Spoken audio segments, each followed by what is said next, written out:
Good evening. Good evening, sir. Good evening. Right. Shall we start now? Yes, sir. Yes, sir. We can start the session. Right. Others are Others will join the session, sir. present. Right. Right. Yeah.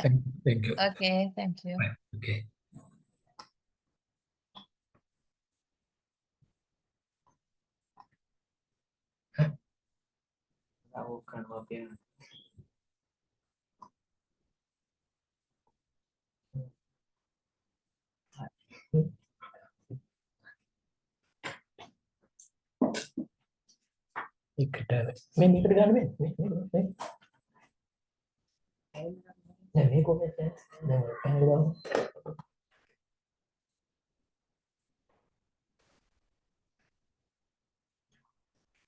Okay.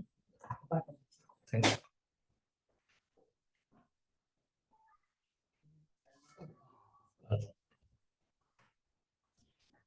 Right. Good evening to you all. Now we can start. The topic for the day is the project execution. There are several subtopics also. We can cover all. The first we have to discuss regarding the project execution. The project execution is the project management phase, where after the project planning stage, normally before the project execution, we have to develop the project plan. And if it is funded by the foreign budget, then you have to get the donors approval for that. And in the meantime, in Sri Lanka, we have to get the Cabinet of Ministers approval if it is a government project. Then after having obtained those approvals, signing the particular agreement from the effective date, you can start the project as we incorporated the project plan into the project development document. Then accordingly, we have to execute the project. Then the project execution in the project management phase, where plan work is actively performed to create deliverables and achieve project objectives. Normally in the project document, we have identified what are the activities to be carried out, what are the deliverables we are going to obtain, and to achieve the set objectives in the project document. It involves implementing the project plan, coordinating resources.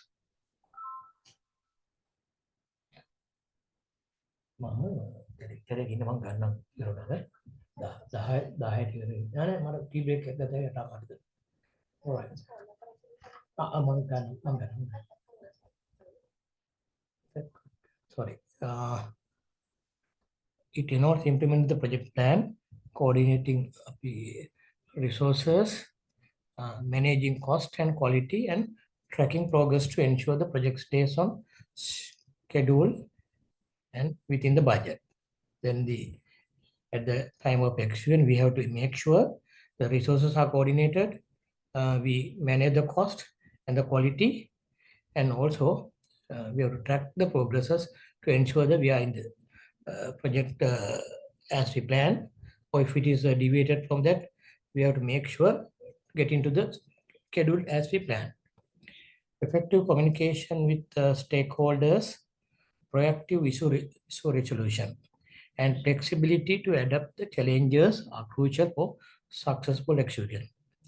Then the important part in the project is you have to communicate with the stakeholders. Stakeholders mean maybe if it is funded by anyone or given a loan by any agency or any bank, with them.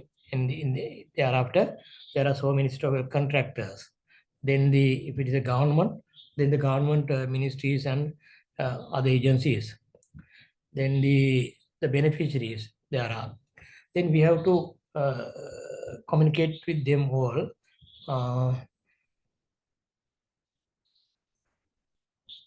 Proactive issue resolution and flexibility to adapt challenges are crucial for successful execution. Then I have taken from the internet why is time management important in projects to satisfy the client, then the mitigate the risk, and the control the quality. We have to adhere to the budget. Then in government projects, we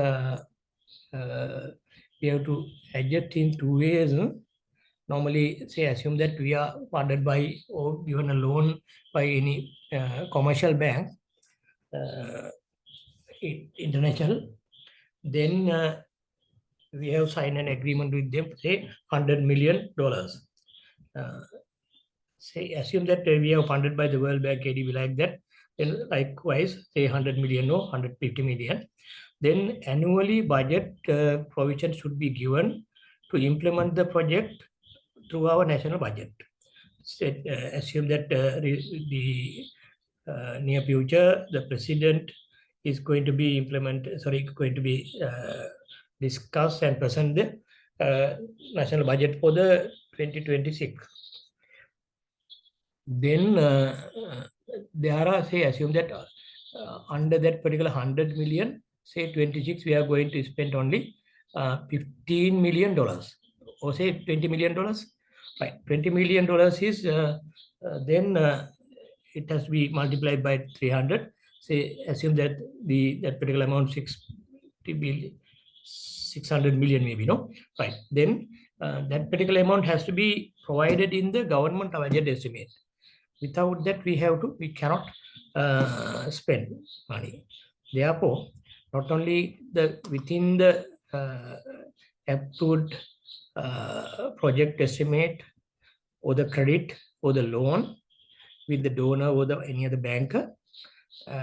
In addition to that, to implement the project, we have to get the country's approval, that is the government approval, under the national budget.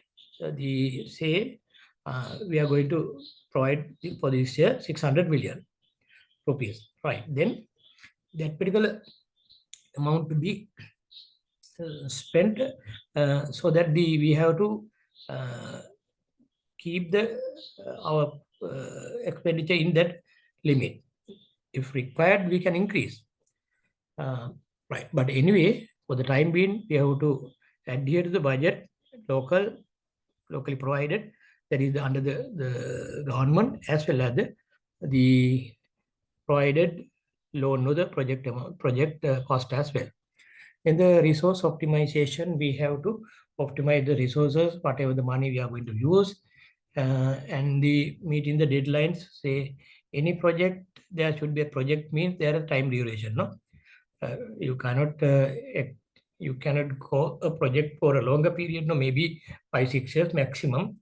In Sri Lanka also, we had bad experience that sometimes 5-year project has been extended even up to 10 years like that. Now it is not allowed by the government. It has to be completed the project. The donors as well.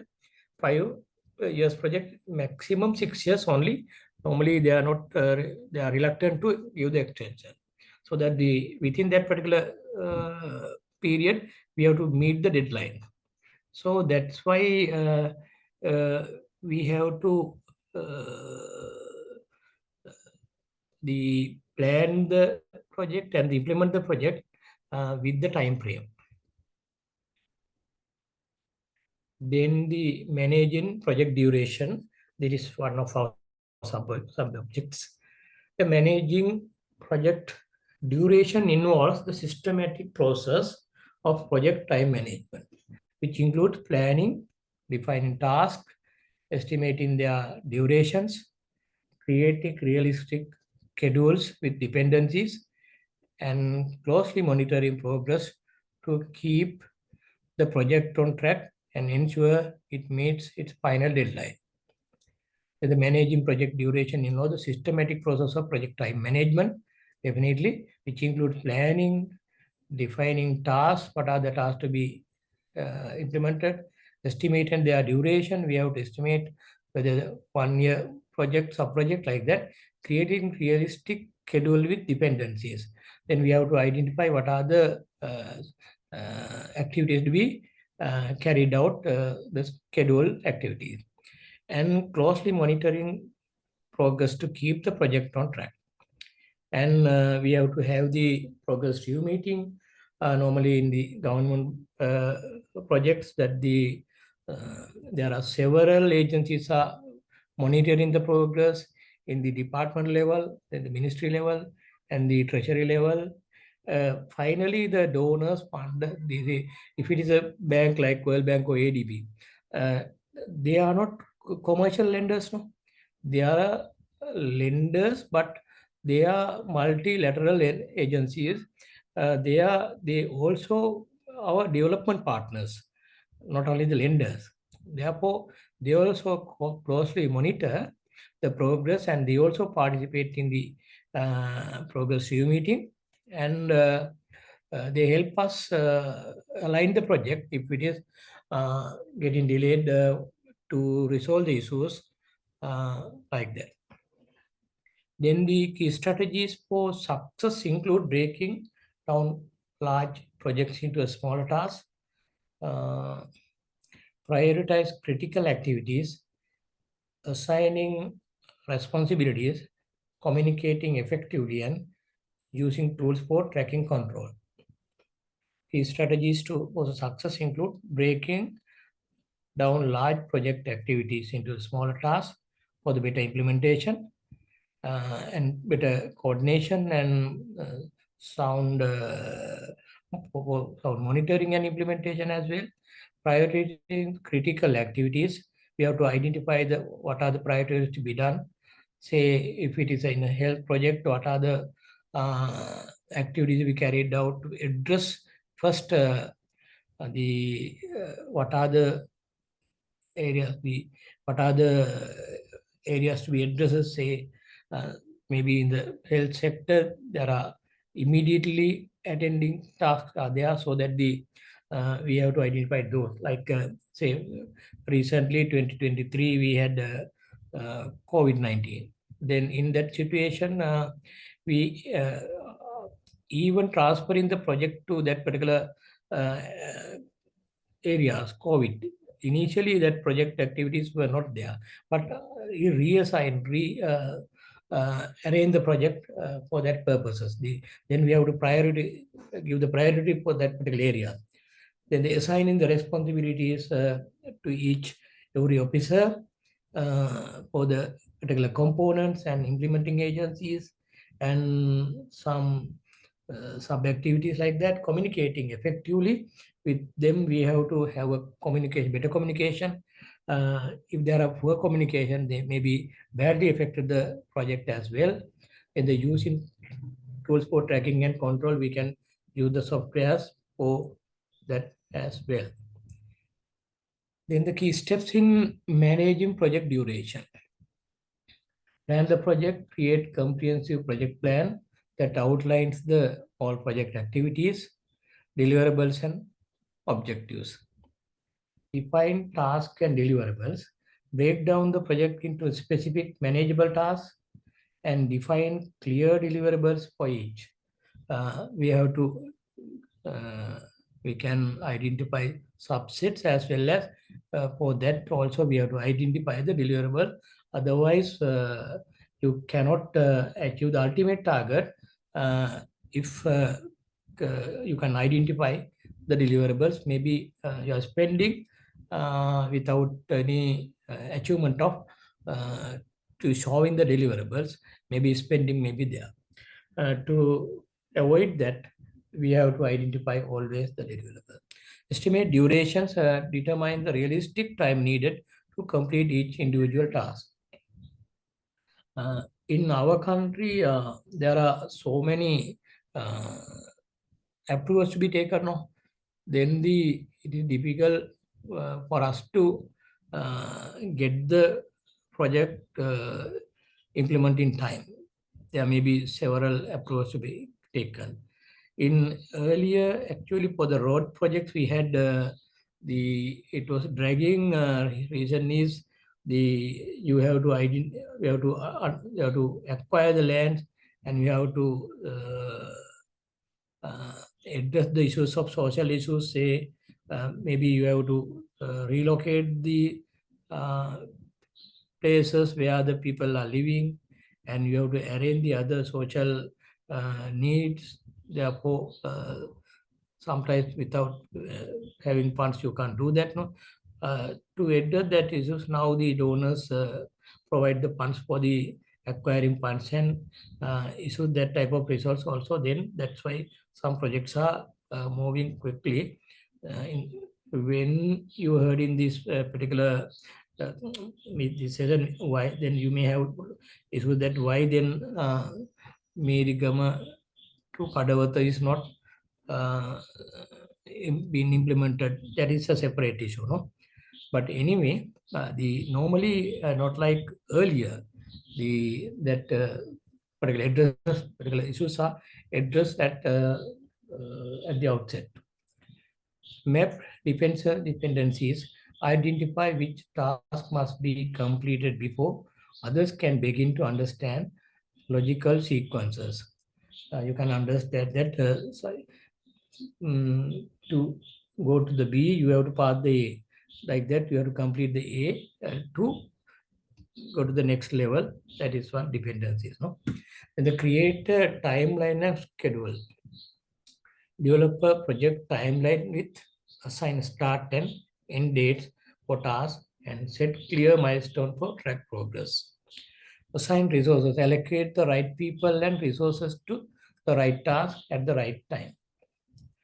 Without having the resources, maybe the financial, maybe the other logistic arrangements we have to have.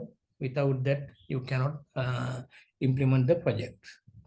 And sometimes the projects, we have a bad experience. The project has been signed with the donors and say $100 million, $50 we are signed. Then thereafter, in terms of the particular agreements, we have to pay from the effective date, commitment fee like 0.5%.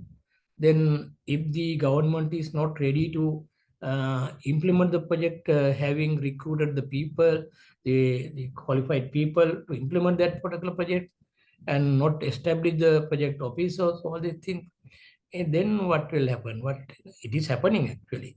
What will happen? It is happening. What is that? You have signed the agreement, then you have to pay 0.5% annually for that particular amount. If you are not drawing, then you have to pay that. If I assume that you have drawn 10 million, then only 140 million. For that purpose, for that 140 million, you have to pay commitment charges. So that when we go for the implementation of project, we have to establish the basic needs. You have to have a place, identify the people who can implement this task. Sometimes projects are delayed with the human resources you have got, but they are not in a position to implement the project. It is every year we have that bad experience. Uh, then monitor and control. Track actual progress against the plan, identify any bottlenecks or deviations, and implement adjustments as needed to stay on schedule.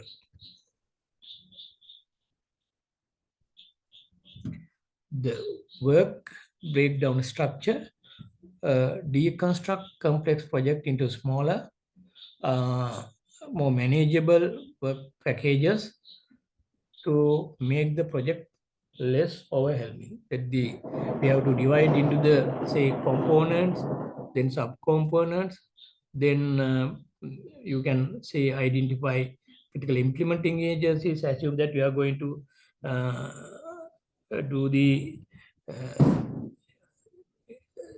develop the irrigation system Sri Lanka. Then maybe the irrigation ministry and the Department of Irrigation would be the implementing agency.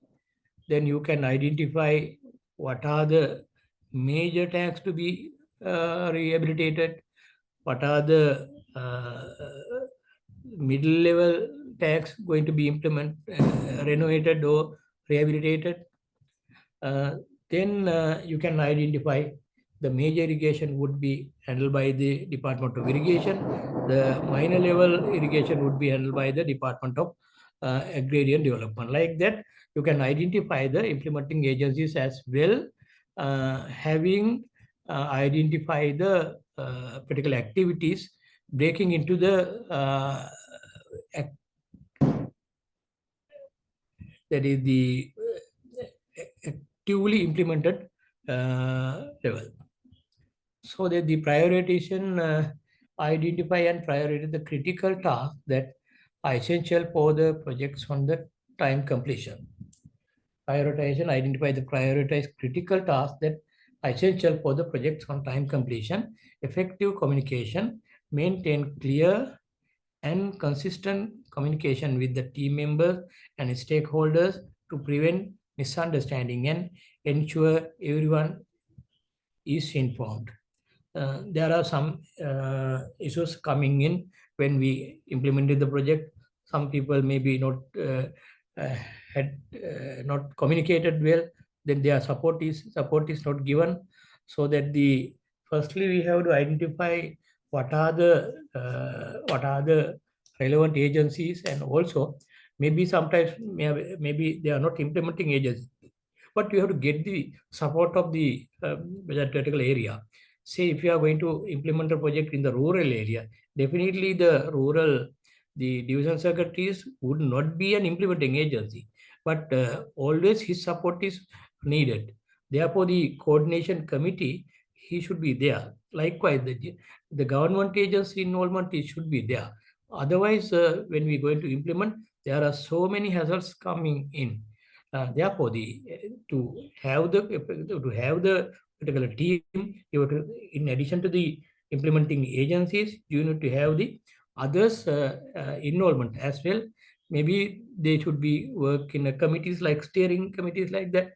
Then communicate with them, including the implementing agency. Then you better have a good implementation mechanism in your project. This is the example of breakdown structure. The small activity I've taken. This is also I got through the internet. Company holiday party. Then the second level we have got initiation, preparation, execution, follow-up. Actually, this would be benefit for you, even for your parties could be organized in that manner. Thereafter, choose party date and time and decide food beverage, all these things, and send unitize, arrive at the revenue Costa set up like that. All the activities have been broken into the according to the major four components. Likewise, our uh, work breakdown for a particular uh, project, we can identify. Say this is the project, then you can identify what are the major components. Say if it is a rural development project, then you have to definitely you have to have the road development. Then the maybe if it is a if it is a district which is having the more irrigation scheme, then definitely you have to have the irrigation component there. Then health component definitely should be there for the development. Likewise, say the other component like education like that. Then thereafter you can identify the activities under this particular area. Then the 5 effective strategies for managing, right, effective strategies for managing project duration. The same thing what we had. Okay. Resource management, efficiently allocate and schedule resources to ensure they are available when you need it. Use time management tools, employee project management software, and other tools to help the scheduling, task tracking, and progress monitoring. flexibility and contingency. Build some buffer time into the schedule, accommodate unexpected issues or changes that may arise. When we prepare in the estimates, we also identified physical contingencies as well as the financial contingencies. Normally, at least 10%, 10% like that, we incorporated into our budget. Why? There may be several contingencies. Definitely in Sri Lanka, maybe next few months, maybe sometimes our the dollar would be sometimes maybe varied according to against our rupee, no? Then we have to address that issue. Then the finance, and in the meantime, at the market there are so many price escalations are taken place. Then how do you address that particular issues? For that we need to financial provision to address that contingent. Then if there are physical issues are coming in, then we have to identify, we have to have the allocation for that to that particular activity be carried out. So there should be a flexibility in any project, having contingencies, having money for that contingencies as well. Then the tools and techniques, project management software, utilize tools for creating schedules, assigning tasks, and tracking progress. You can use the Gantt chart, visualize the project schedule, task dependencies, and overall timeline.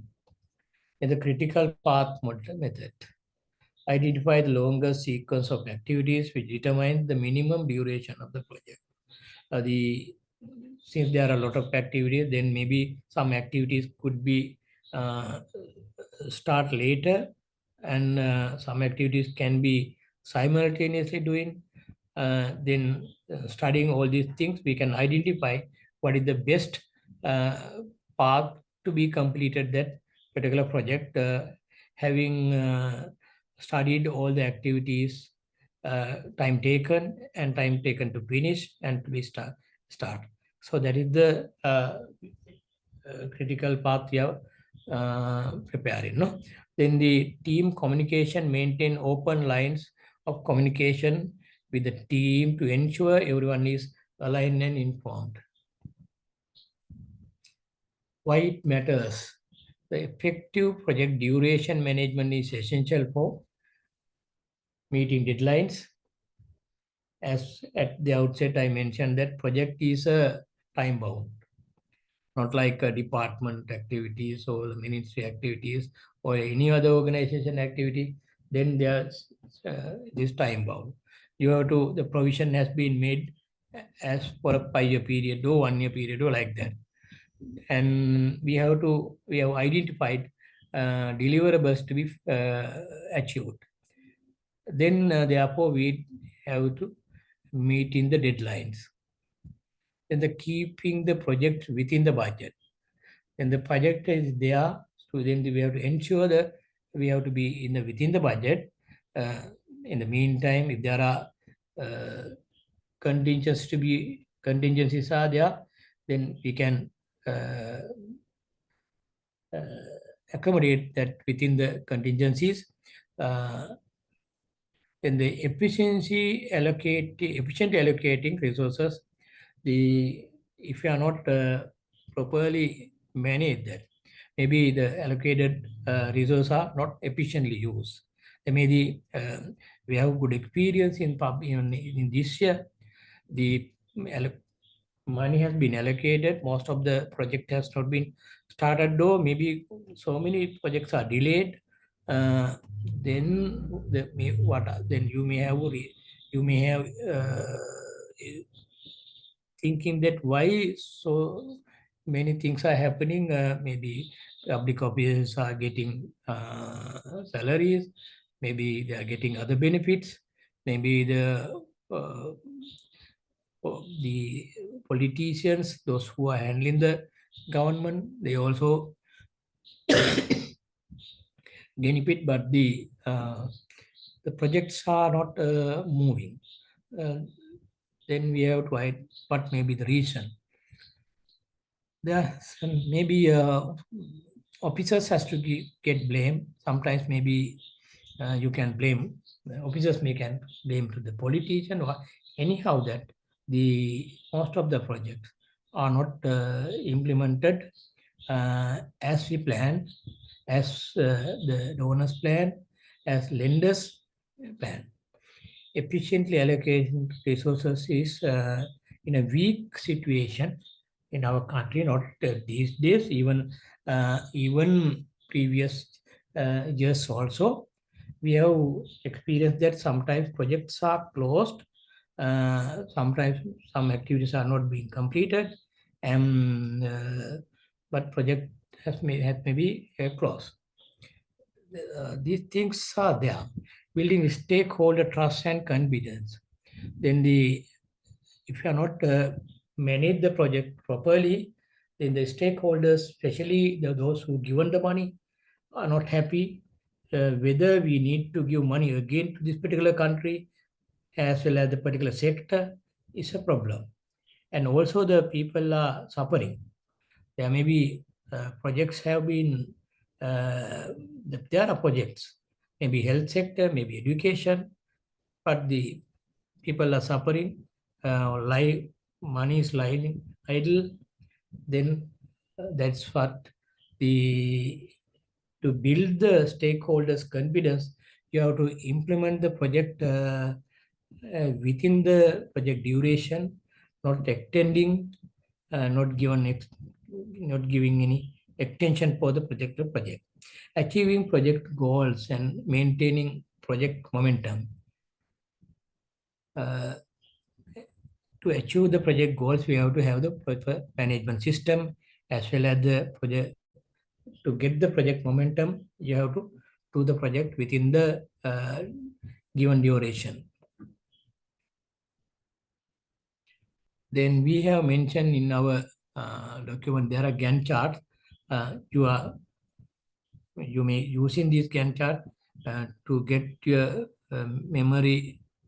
I have seen that I have shown these particular documents, and thereafter this is the we have mentioned the PERT. This is the critical path analysis.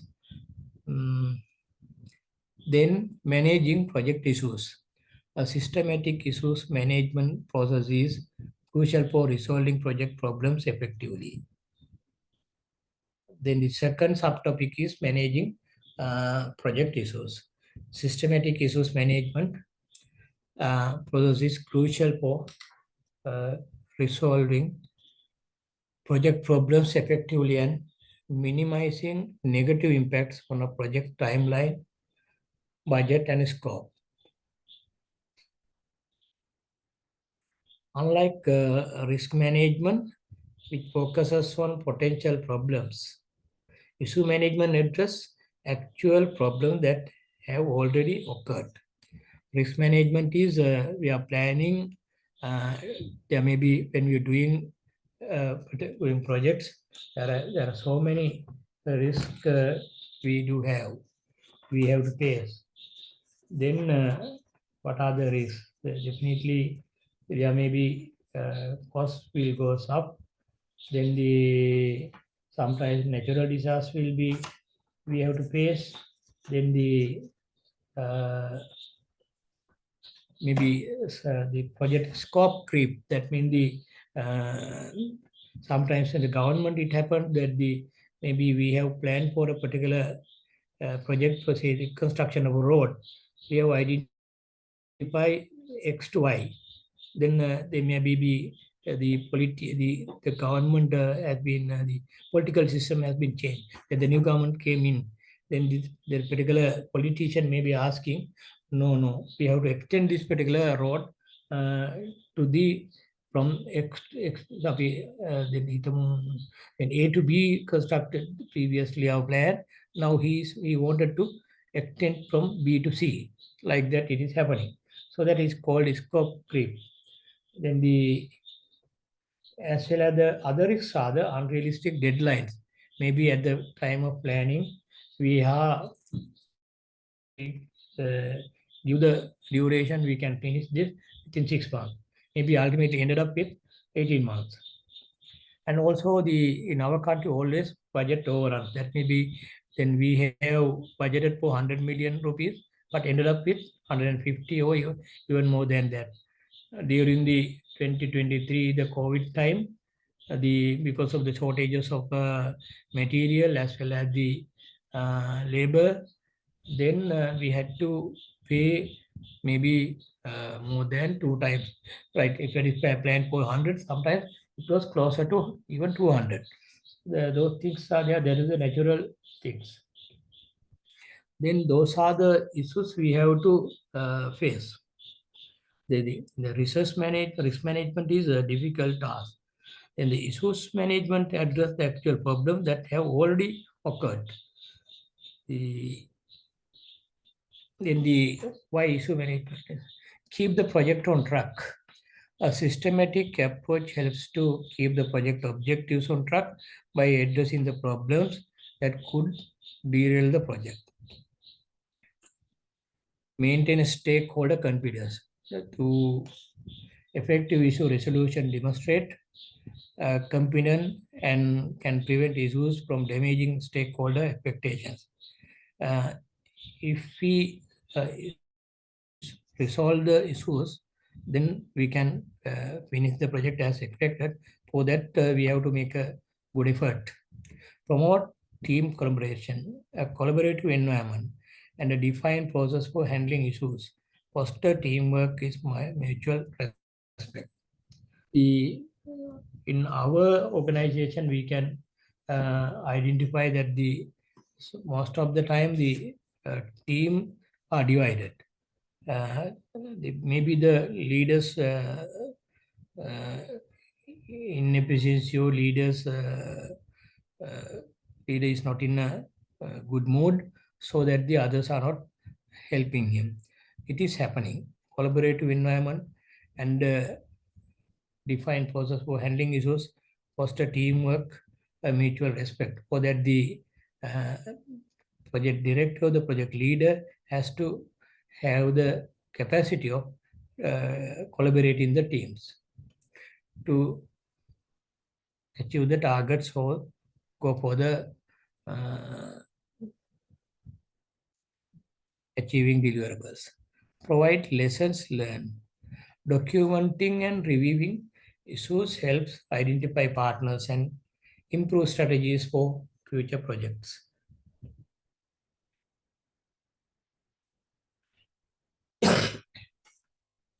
A comprehensive issue management process includes the following steps. Identify and log the issue. An issue can be a conflict, a bug that is like defect like that, and a technical failure or resource problem. Encourage team members and stakeholders to report any problems they encounter. Log each issue in a central repository, such as an issue log or project management software with key details.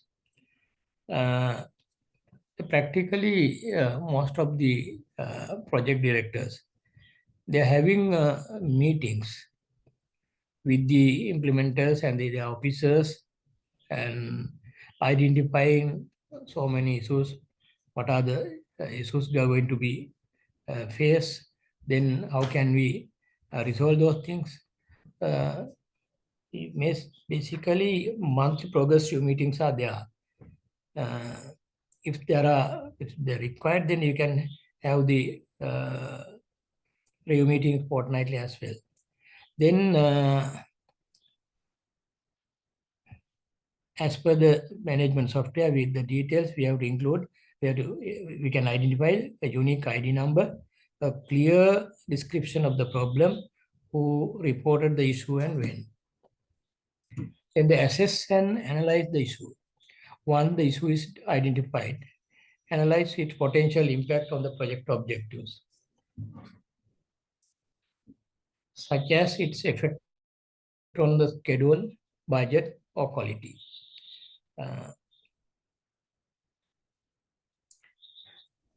A root cause can analysis can help pinpoint the original what is the problem. Sometimes maybe when projects are going to be implemented, maybe particularly the people who are living in this particular area maybe interfere at the implementation level. Then we have to identify what their requirements. Then we have to convince them. If it is possible, then we have to address that. Otherwise, we have to convince that your requirement could be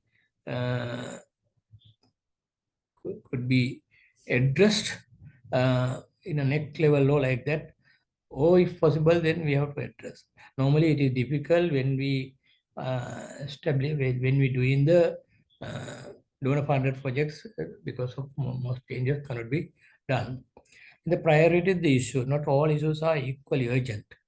Then the priority is them based on their severity and potential impact on project. Categorized can include high priority, the critical issues that could stop the project. Medium priority, an issue with a noticeable impact on the project. Low priority, an issue with minimal impact on the critical path.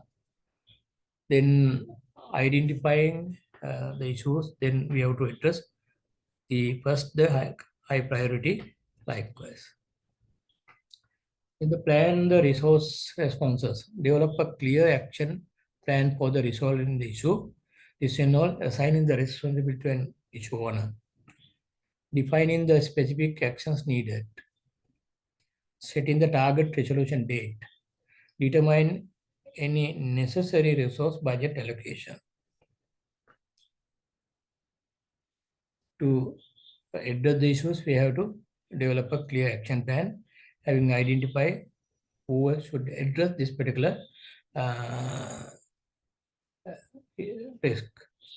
Then we have to identify the owner for that particular.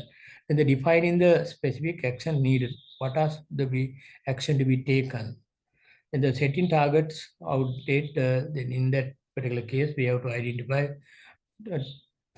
what are the parties to be, who are the parties to be need to get the support of this particular issue to be resolved. We have to identify them also. Determining any necessary resources budget allocation, maybe definitely we have to have the additional budget allocation for that to issue that address. They implement and monitor the resolution. The assigned owner takes action to resolve the issue.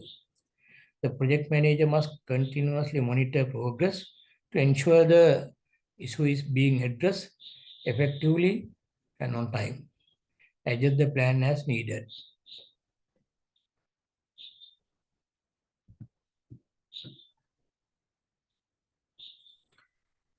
Approve and close the issue. Once the solution is implemented, confirm its effectiveness and get approval from the appropriate party that issue is resolved. Close the issue is in the log and include in the description is the final resolution. Document and learn, record what worked and what did not. This lesson learned documentation helps improve the process and prepares the team for similar issues in future. Tools for managing project issues. Dedicated tools can help streamline the entire issue management process. Project management software, like there are so many project management software now. I have mentioned tools like Jira, Trello, Asana, and Bright that they also be mentioned regarding the Asana and Bright. offer robust features of tracking, assigning, and monitoring issues. They provide features such as customizable Kanban boards uh, to visualize the workflows. Then automated notification for status changes or escalations. Dashboards and reports to get high-level view. We can say this is the Kanban board. According to that, you can have the say even a physical board or in a system also. You can identify what are the projects, sub-projects in the backlog and in the doing stages and the reviewing stages and uncompleted. Likewise, we can have a like chart or the board. This is through the physical as well as through a system you can implement. Then the dashboard also we can have in our system or even in a physical document we can maintain this.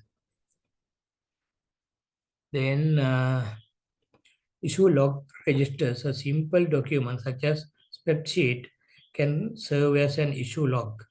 It should contain all the relevant details for each issue, including ID, description, priority, on and status.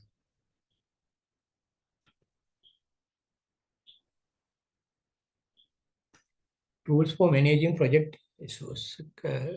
Continued collaboration tools. Effective communication is vital. Tools like Slack and Microsoft Teams help ensure timely communication between team members and stakeholders regarding issues. Then the diagram and chart visual tools can provide additional insight. Fishbone diagrams used during the analysis phase to trace issues back to their root cause. Gantt charts can be used to visualize the impact of an issue on the project timeline and schedule for its resolution. To recall your memory, I have shown this. You have good experience in this developing these fishbone diagrams. No?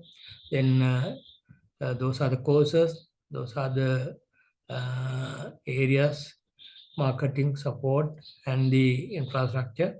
Then the trends, usability, comparison with these all are effects for the badly effects for the those issues are badly effect for the drop in the usage of the downtime. That is the drop in the usage in the website. Excuse me. What is the difference in between? Hello? What is the difference in between Gantt chart and load chart? I couldn't hear properly. Difference between Gantt chart and load chart. Gantt chart and Load all right, chart. load chart. Load chart. Yes. I have shown Gantt chart and Load chart. load chart. Load chart.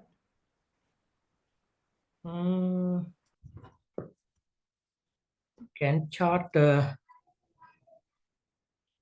you have seen, no?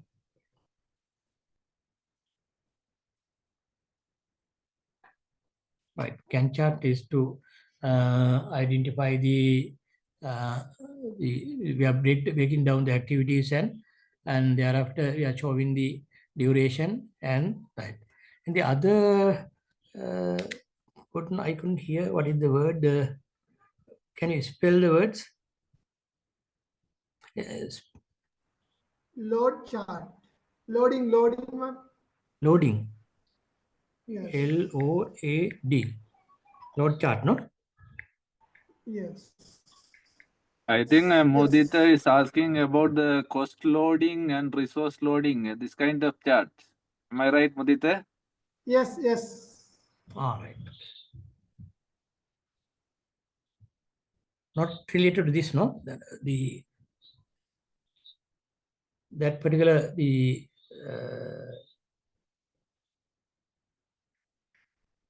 I hope that it is going parallel with the Gantt chart.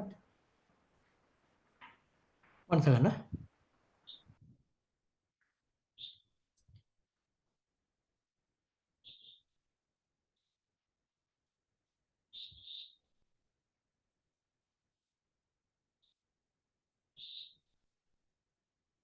All right, I'll come to that point again. Then the right roles and responsibilities. Clear roles and prevent confusion and ensures issues are really addressed to the efficiently. Project manager responsible for those are the responsible persons for the issues. Project manager responsible for developing and overseeing ones.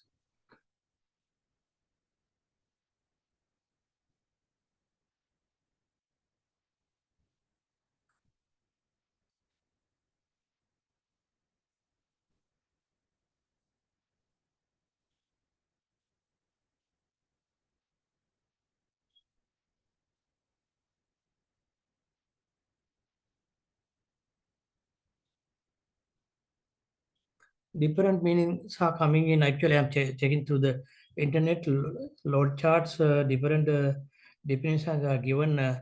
One gentleman mentioned regarding something. In the meantime, load chart find the intersection of boom length, radius, and angle to see the radius. That according to your one second, there chat.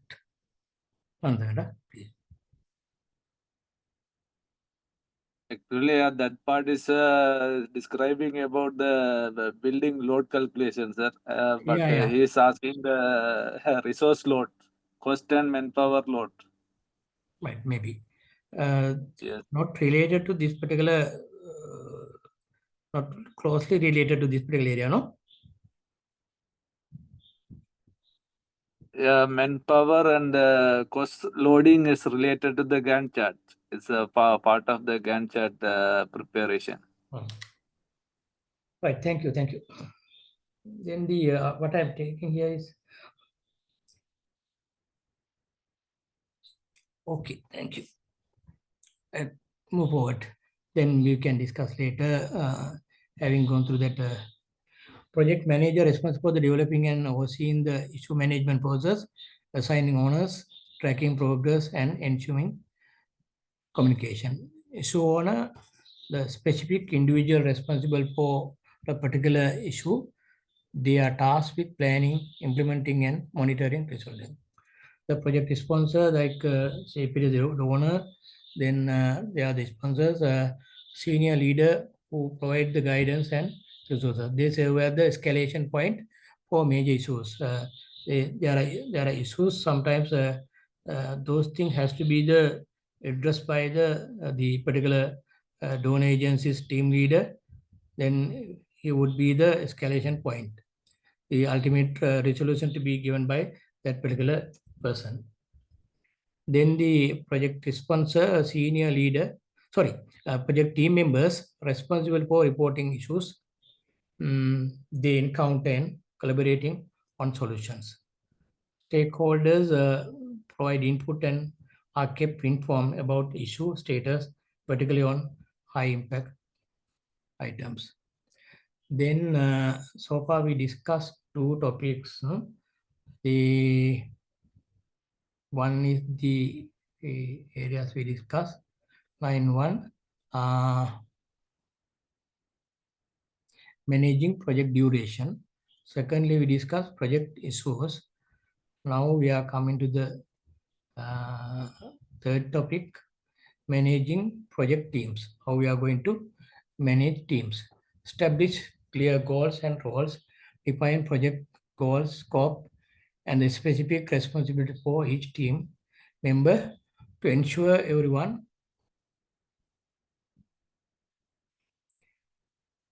is align and focus. Establish clear goals and roles. Develop defined project goals, scope, and the specific responsibilities for each team member and ensure everyone is aligned focus. Foster communication and collaboration. Promote communication and collaboration. Encourage open communication, transparency, and a culture where members can share issues, share ideas, and concerns freely. Regular team meetings, including kickoff meetings, are crucial for setting the tone and ensuring participation.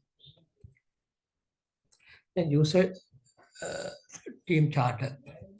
Formalize team norms, values, and how members will interact with each other to build a shared understanding and commitment.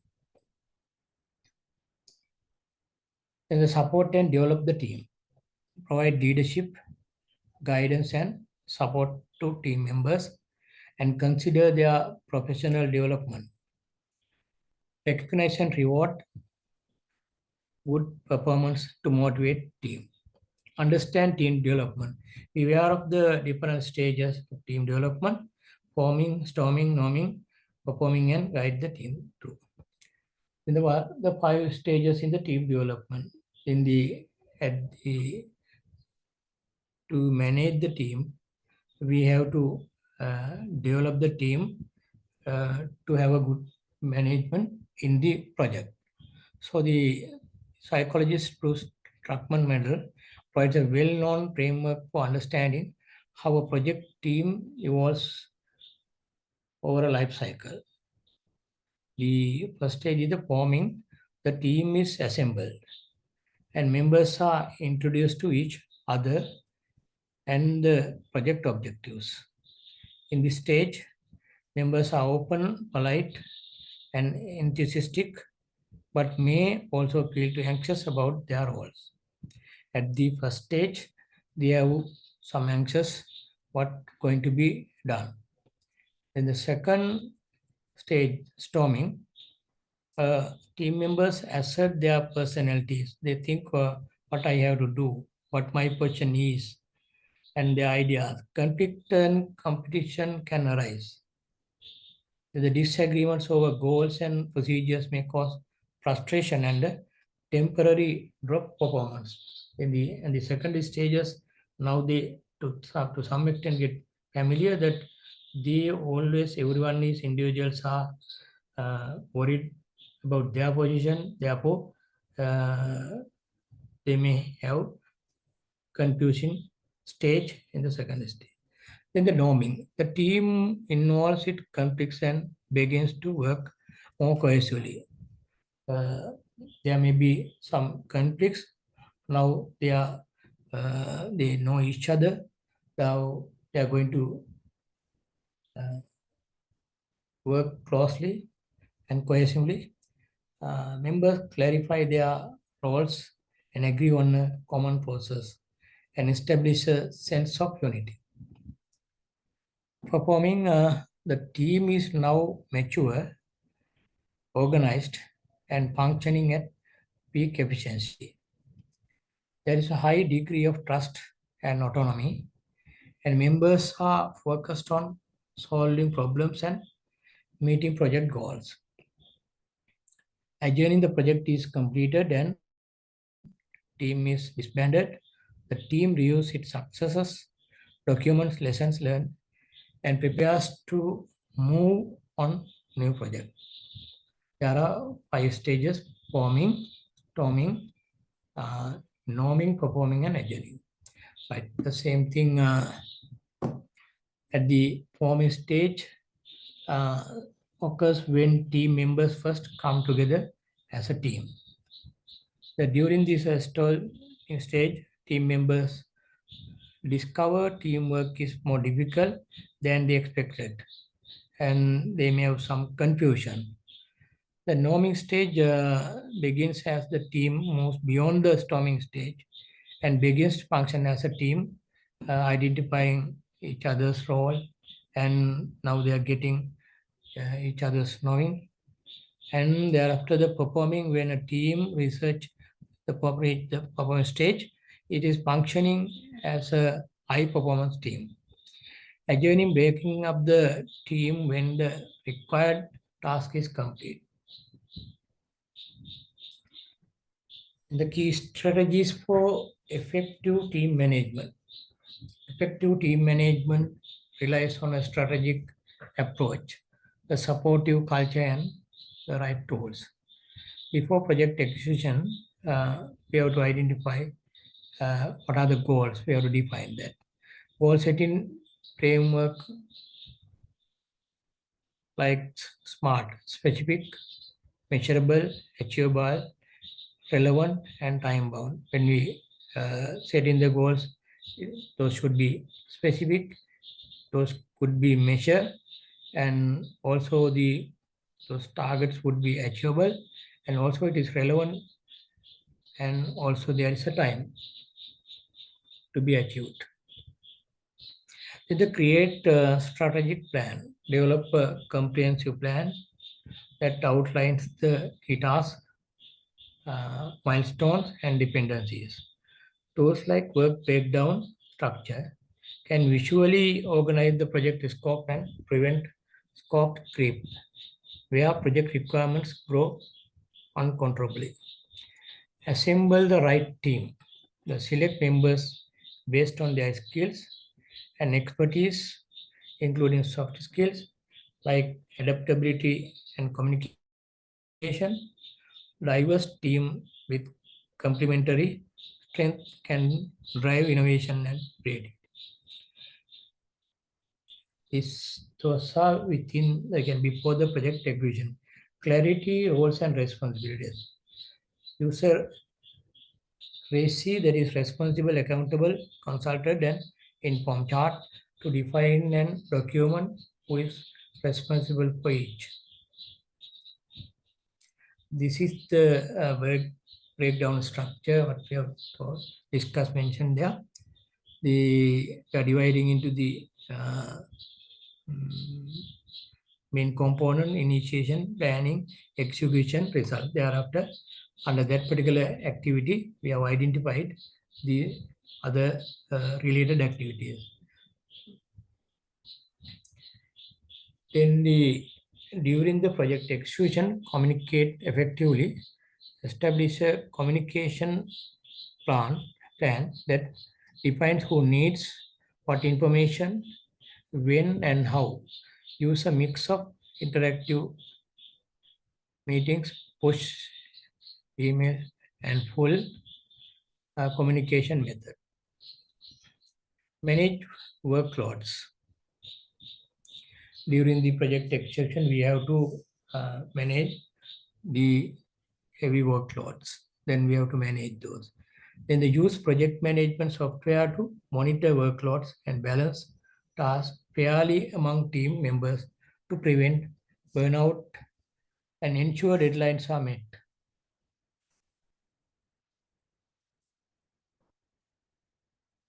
Empower and delegate.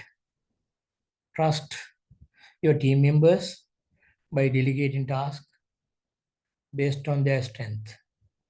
Avoid micromanagement to boost confidence, ownership, and performance.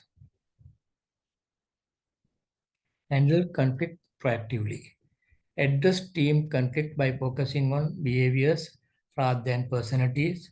Project manager can act as a neutral mediator, not going to be part of the other part. There may be 2-3 parties in an organization, then you should not be in biased to any party.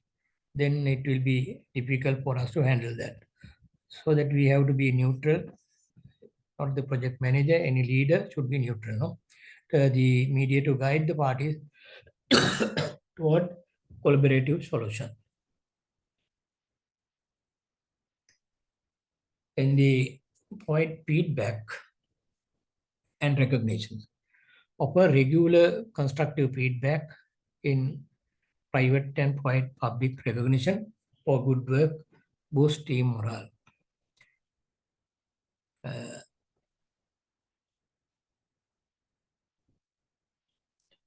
when and where you have to appreciate the people.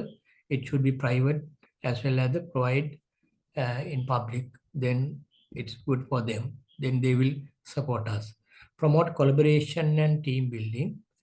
Foster, that is promote supportive and collaborative environment with regular checks in and team building activities, which helps strengthen team bonds and improve communication. After the project completion, conduct post-mortems, evaluate project outcomes, and process to capture lessons learned to future project.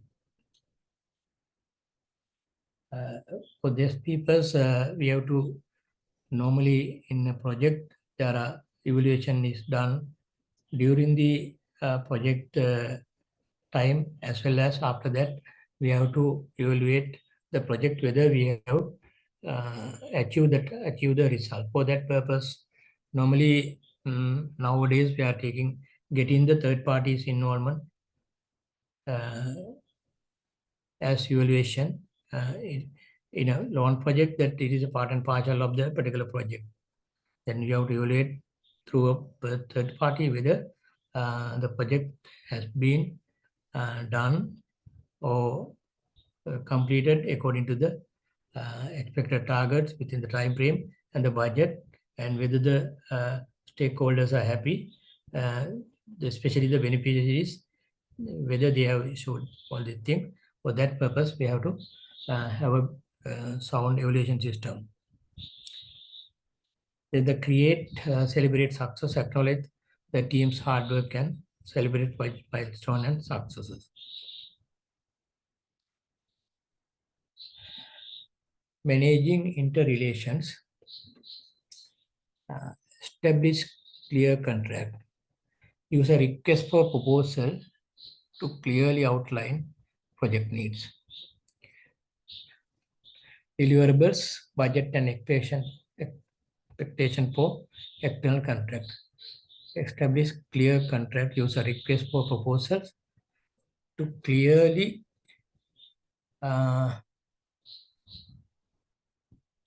use a request proposal to clearly outline project needs. Deliverables, budget and expected for contracts. When we are working with the other organization, we have to identify clearly what we need, what is their role, and what are the project need deliverable. For that purpose, we have to prepare a RFP outlining the project needs and the deliverables, budget and expectation from the external contract. To the right relationship model. Decide between the traditional master-slave approach or a partnering approach. What is the best approach for relationship to build up the relationship? Then the build trust and alignment. Focus on building trust, open communication, and shared goals with external partners, which can be achieved through active like joint team building session. Build trust and alignment, focus on build trust, open communication, and shared goals with external partners, which can be achieved through activities like joint team building. So when we working with the inter-organization relation, we have to have a good relationships building with good communication system. Then communicate consistently, establish clear communication channels and schedules for reviews and status update to ensure all parties are informed and requirements are understood. Negotiate effectively. Use negotiation skill to reach fair agreements and consider performance-based contract with incentives to motivate partners. Effective management of project teams and interorganizational relations requires a blend of strong leadership, clear communication, and robust process to navigate the complexities that arise from the diverse goals, cultures, and work styles. Under the project execution so far, we have discussed 3 points. If you remember that, first we discussed the managing project duration. How we are going to manage the project duration. We have established in the project document. For that purpose, what we have to do. We plan the project, define the task and deliverable, estimate duration, match dependencies, create timeline schedules. Those things we have discussed. And thereafter, we discuss managing project issues. How we are going to manage the issues to keep the project on track, maintain the stay confidence, promote team collaboration, provide lessons learned. The project issues management process we identify and log the issues. Thereafter, the assess and analyze the issues. Then, having done that, we have to identify what are the prioritized, what are the issues to be prioritized, and give the priority to address those issues. Then plan the responses. Develop a clear action plan to address those issues. Assign the responsibility to the issue owners, defining the specific action needed, setting target, resolution date, determining the implement and monitor the resolution. And thereafter we discuss, approve and close the issue. If it is, if we have addressed the issues, sometimes when we do in the project, there may be some complaints are coming in. Then whether those complaints are addressed, when say assume that doing the procurement, so many complaints are coming in. How we are going to address those issues? We have to have the complaint mechanism, complaint addressing mechanism system should be there. Then after addressing that particular complaint, then we can close that particular issue. And also the having addressing that particular issue, if you have a good lesson is there, maybe it could be used for the future purpose as well. What are the project management tools we have? There are so many tools in the systems, through the internet you can identify those things. We have mentioned Kanban board, which is basically in a system you can identify. And we have identified the collaborative tools for the managing the project, effective communication tool, then the working with the people, and the diagrams and charts we can use. In the fishbone diagram we have shown Gantt chart.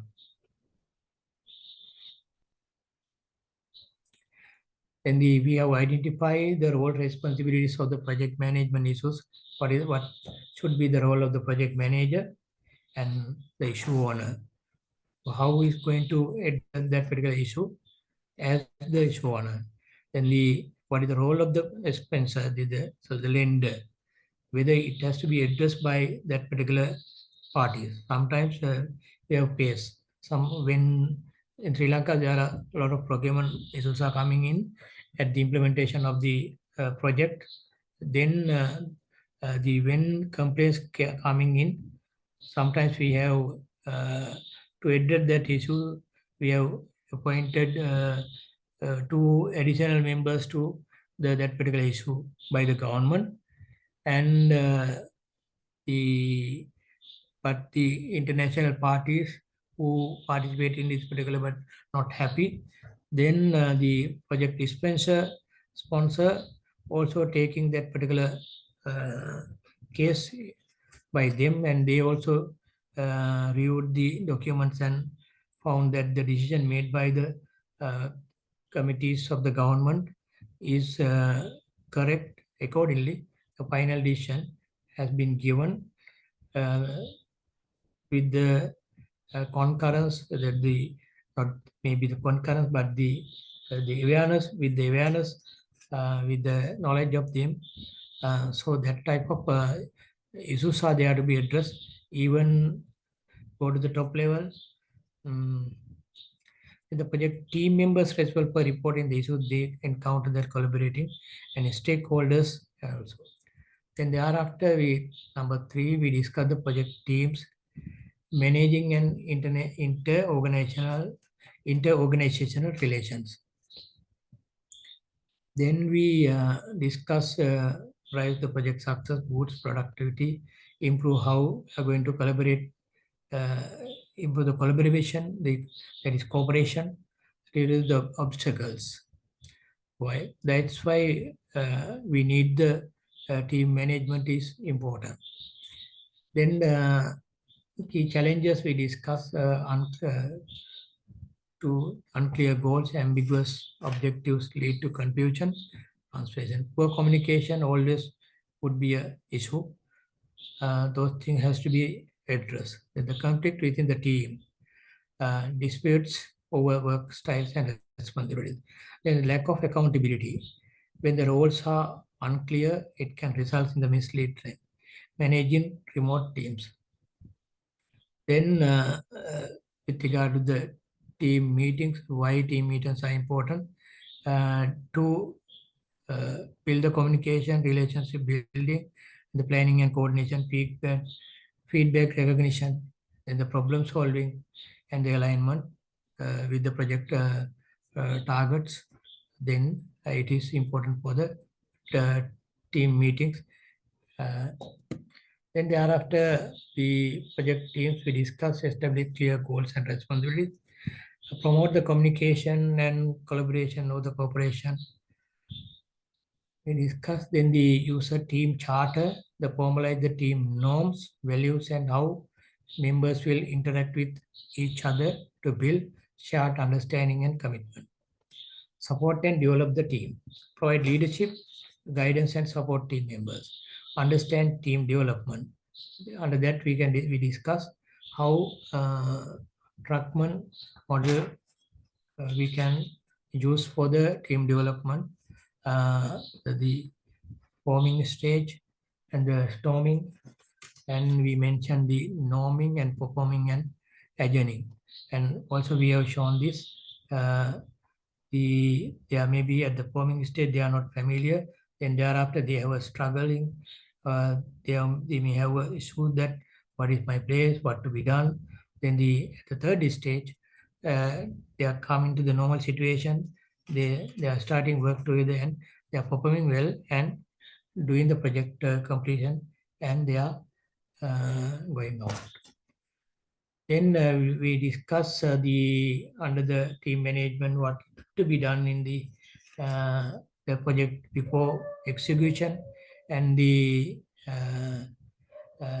as well as the during the project execution, what are the strategies to be taken for the team development, to communicate effectively, manage workloads.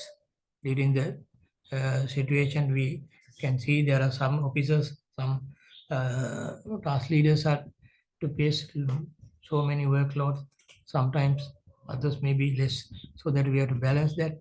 Empower, delegate, we have to have the delegation properly, otherwise we cannot get the work done. Handle conflict proactively. We have to be neutrally as leaders, we mentioned that. Then the provide feedback and recognition. If the team members have done a good job, then we have to appreciate them in the presence of others as well. Promote collaboration or the cooperation and team building. And after the project completion, we have to evaluate the project results. And finally, we have to appreciate the people, those who participated in the project operation, Then thereafter, we discuss the managing inter-organization relations. Then not within the system, but the inter-organizational, we have to work with them. For that purpose, we have to identify clear contract, user request for proposal to clearly outline the project needs, deliverables, budget and expectation, what their roles. They build trust and alignment with them. They communicate consistently to have a better relationship to achieve the target and to their role, to get their support, get their role to be completed. Maybe negotiations should be taken place. Then it should be effectively we have to do. Those things we have so far we discussed. Thereafter, we have to discuss the monitoring of information and the control as well. And finally, we have to discuss the 9.6.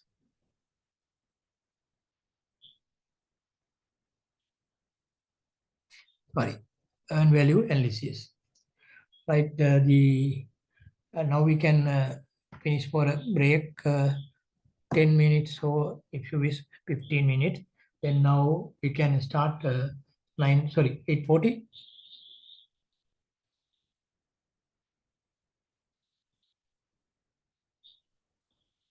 Okay, sir.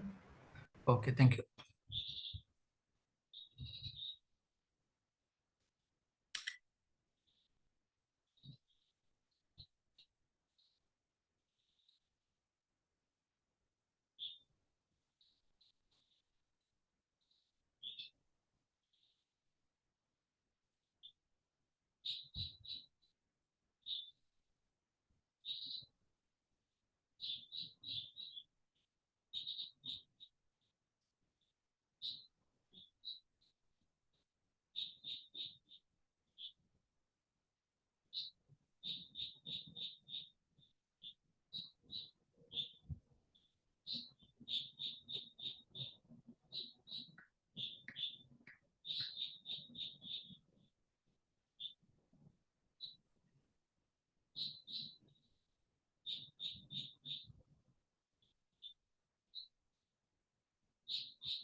Shall we start?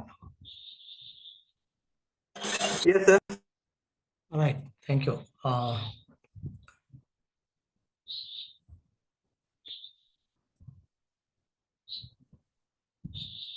You can see the screen, no? Right, monitoring information system, the subtopics given for us to discuss. The in the project execution, how can we monitor the information system? Uh, Monitoring information system, continuous process observing, tracking,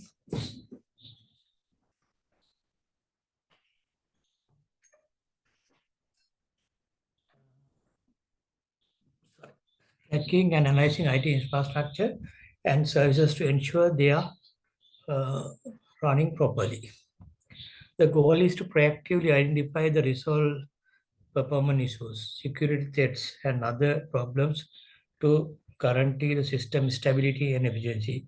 We have to make sure the information system what we are using is without any errors, properly these things are being implemented.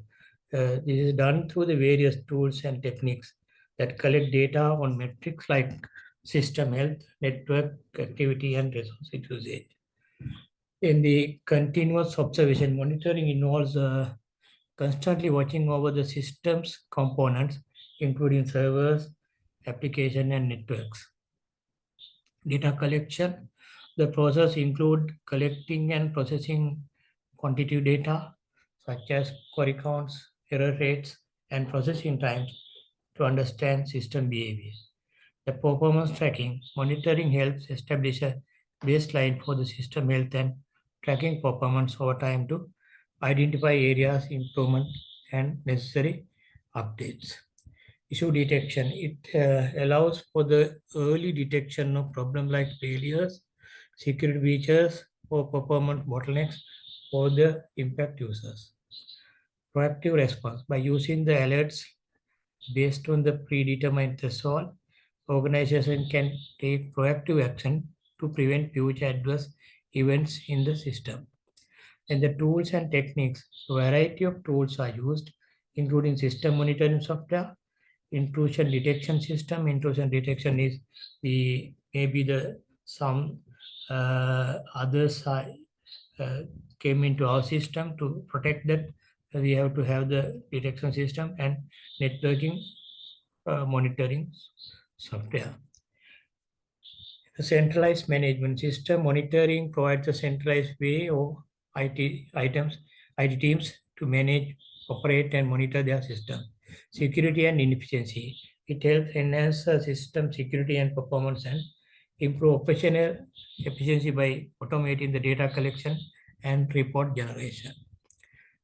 Monitoring information system is the continuous, there is the, I got from the AI, artificial intelligence part, the monitoring information system is the continuous process, collecting, processing, aggregating and analyzing real-time data about organizations, IT infrastructure, applications, and services to ensure they are working correctly and securely. The primary goal is to proactively detect potential issues, prevent downtime, that is the not using time, and optimize the performance data reliability. And the proactive incident prevention, identifying anomalies and potential malfunctions before they impact user operations. Those are the key objectives. Proactive incidents and incident prevention. In the performance optimization, ensuring systems and applications operate efficiently and at optimal speeds by tracking metrics like latency. Latency is a delay in operation in the system, in the CPU state usage, and memory consumption. Ensuring high availability, guaranteeing the continuous operation of crucial critical IT services to minimize costly downtime. Security and compliance. Detecting the suspicious activities, potential intrusions, and vulnerabilities in real time to safeguard data and adhere to regulatory requirements. Data-driven decision-making, providing management with accurate, timely, and relevant data and report to support informed strategic planning and operation decisions. Resource management, optimizing the utilization of hardware and software resources to avoid waste and plan for future capacity needs. Then the monitoring covers metric components monitored. Monitoring covers various layers of the IT ecosystem, infrastructures, CPU usage, memory utilization, disk space, network bandwidth, and power status. Network latency, error rates, packet loss. That means sometimes due to the network issues, then some things are not taken into the system properly. Therefore, some implementation will be difficult, and the traffic analysis also. And the application response time, errors, error rates, request rates, transaction volumes, and user experience data. Security access attempts to file changes and unusual network authority. Then the services availability, success error rates, and alignment with service level indicators and objectives. Methods and tools using in effective monitoring. The data collects the effective monitoring relies on the specific purpose and software evolution.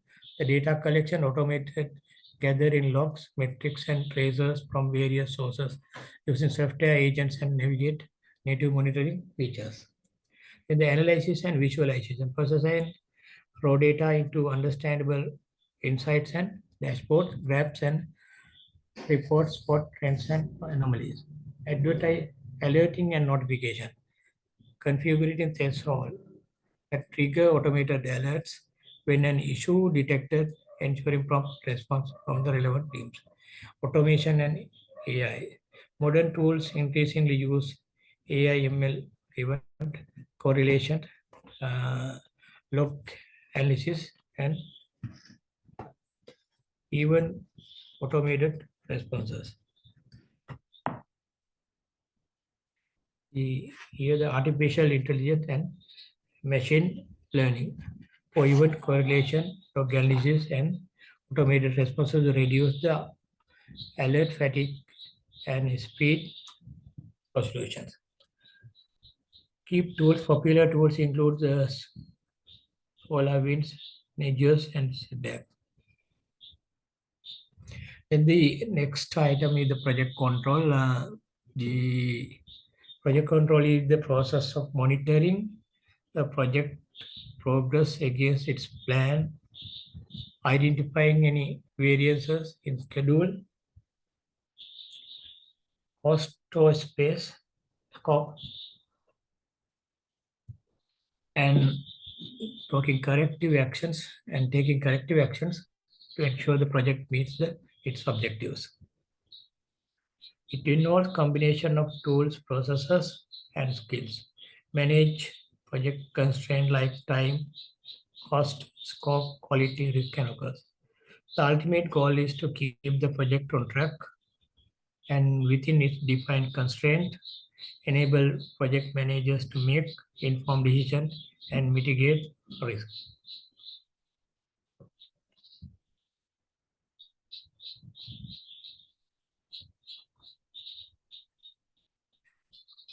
Project control is a subset of project management that focuses on systematic processes, tools, and techniques used to monitor, analyze, and correct project performance to ensure it stays on track.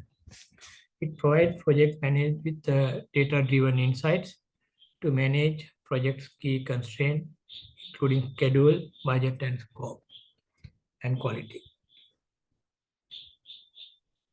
Project controls are integral to ensure quality of a project is to the required standard and to give direction to the project manager with regard to the time and cost. The project control manager is responsible for the collating and analyzing the performance, time and data. A project control manager plays a crucial role in overseeing and managing project activities, ensuring smooth progress, and ultimately contributing to the project success. The project control, components are the scheduling, what are the activities, the risk management. There are a lot of risks, as we mentioned earlier also. It may be cost overruns, there may be scope creep, there is the based on the requirement as well as as I earlier mentioned, the political involvement in the government project, the scope creep that is taking place, and also the deadlines, achieving the target deadlines will be a question. And due to the so many reasons, there may be budget overruns because of the economic situation, maybe the shortage of the materials, maybe the finding difficulties with the required labor, and sometimes natural disasters, as well as the market conditions. In the previous years, we faced several issues with regard to the procurement of equipment from the so many countries. There were some struggles taken place, so that we were not in a place to implement the project as planned. There were so many delays. Those risks we have to, sometimes we cannot beyond our control. And because of those reasons, maybe the cost control also would be difficult. That is also we have to address under the project control. Then the stakeholder management, there are so many stakeholders working with together, so that we have to manage their concerns as well. Then why are project controls important? Quality assurance, the efficient usage of resources, then the risk management, as we mentioned earlier, then the budget management, to have the budget managed, we need to have the better controls. We have to start the project as we plan, and otherwise we have to face the financial issues and procurement issues. Then thereby ultimately you are facing budget gaps. There may be you need to find additional funds as well, and if we do not have the proper control system, we would not be in a position to deliver the projects on time. So that is also, and also to clear interact with the others, we need to have the better control. To make the smart decisions, we need to have the proper control, and ultimately to assure the quality, we have to have the proper control in project management.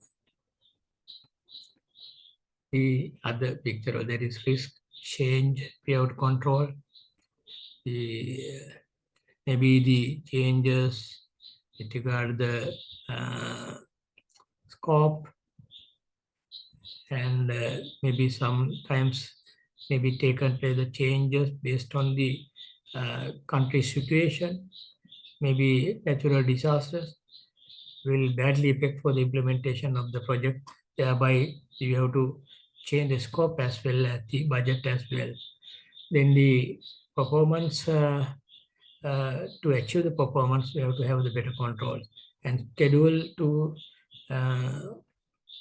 all the activities to be completed, we need to have the better controls and resources also in the utilization of remote as well as the other resources, we have to have the better controls. Then the project control process, project controls are applied throughout the project life cycle and typically follow these interactive steps. Set baseline, establish a reference point for the project scope, schedule, budget, and quality during the plan stages. The baseline is the standard against which all future performance is measured. Monitor performance, collect data, and continuously track project's actual progress. This can involve tracking milestone, resource usage, and expenditures.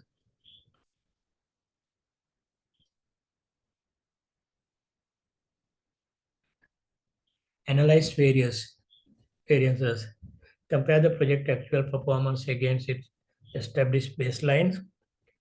A key part of this step is to various analysis, which identify deviations and determines their root causes. Implement corrective actions. Develop and apply the changes to correct negative deviations and bring project back in line with its objectives. This might involve recollecting, reallocating resources, adjusting the schedule, or altering the project plan. Cost control tracks project expenses against the budget, forecast future cost, and manages financial accountability to prevent cost overrun. Schedule control, monitor the project timeline by tracking progress against the critical path and milestone, help the project teams identify and mitigate delays. Scope control, manages projects boundaries and deliverables to prevent scope creep. Where unauthorized changes expand the original project scope. When implementing the projects funded by the donor agencies, you have to make sure that the particular boundaries, we are working with the boundaries, maybe sometimes the physical boundaries as well. We had some issues in Sri Lanka in the foreign funded project, where the donors given the provision for the cultivation in remote areas, some backward areas. Ultimately, the cultivation has taken place even some forest lands. Then ultimately what happened, at the evaluation time, during the evaluation, the progress review, the donors found that our people have did the cultivation over the boundaries as well. That means within the boundaries of the given areas, they are exceeded that particular areas, and even they have cultivated in the some forest land as well. Then ultimately what happened, there is a scope creep. Then the particular spent amount, maybe say millions, then the government has to pay back that particular amount. Why? That scope creep cannot be accepted by the donors. Therefore, the government has to repay that particular part from the local funds. Then the risk management, identify, assess, and respond to potential threats and opportunities that could impact project success. Identify, assess, and respond to the potential threats and opportunities that could impact project success.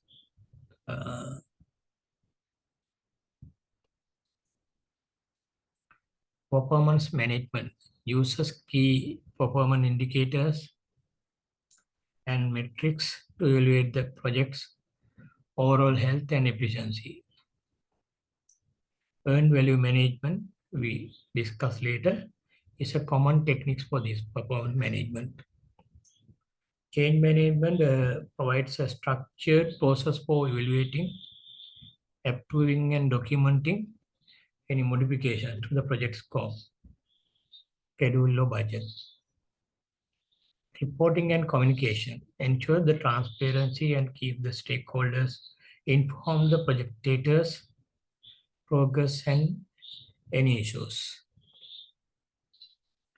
While the terms are often used interchangeably, project control is a specialized analytical function within the broader discipline of project management.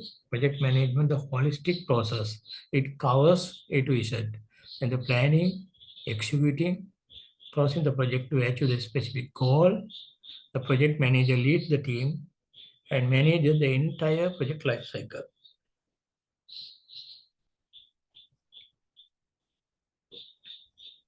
That means even in a project, we are creating some assets. Sometimes maybe construction of a tank, road, and purchase of some equipment for the hospitals, like that. Ultimately, the project manager has to hand over all this to the particular institution, and he has to prepare the winding up accounts. Then they have to show the implementing agency, the government, to show that all the assets has been transferred to the particular agencies, the implementing agencies. If a road, then it has, if it is implemented by the normally implemented by the local authority, then you have to hand over that to the local authority. If you have constructed, rehabilitated the minor irrigation, then you have to hand it over to the Department of Agrarian Development, like that.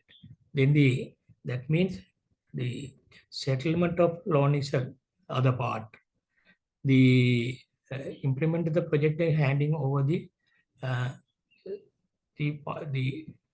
has to be done by the project. The settling the loans is the part of the government. That means whatever the come into the scene, maybe if there are whoever the parties come into the run the government has to pay this particular loan. Then the project controller, data focus activity that supports the project manager. Project controllers use specific data and analyze to measure performance, forecast outcomes, and advise the project team on potential issues related to the cost and schedule. That is the project controller's job, that they have to identify what are the issues to be coming in, whether there are shortages of some materials, whether the shortages of labor, whether you are going to face any issues by the villagers or the residents of that particular area, so that we have to identify those. And every project is different. However, the theory behind managing them with regard to the time, cost, and performance remain the same. Project control managers are important across all projects and sectors. The project manager directs the work of the project team. However, the project control manager drives the delivery of the project, generating the data to assist the project manager in making informed project decisions. Think of the project control manager as being the navigator and the project manager being the pilot. As a project control manager, he is responsible for project planning and scheduling, cost estimating and monitoring, progress measurement, risk management, and reporting. That means all. There are also project controls. The risk manager, project scheduler, and the controller. Across these areas, report and provide guidance and construction to the project manager, PM, lead, and manager. In the important parts to be discussed: risk, scheduling, cost, component of the quality, and stakeholder management. Project control manager has the responsibility to each of the project controllers, who are the risk manager, project scheduler, and the cost manager. The PCM helps the risk manager to facilitate and support risk owners in the identification of risk and opportunities and their treatment plan. Project control manager ensures the risk manager maintains the drumbeat of the risk reporting and help the escalate any risk or issues. The PCM coordinates and ensures the overall global vision and the risk and opportunities of the project. Scheduling the project control manager as well the baseline schedule, taking into consideration any strategic milestone. There are also any baseline changes request between the scheduler and the PM to ensure that time cost and performance has been taken into consideration. If this baseline change request could cause an impact to the milestone or risk.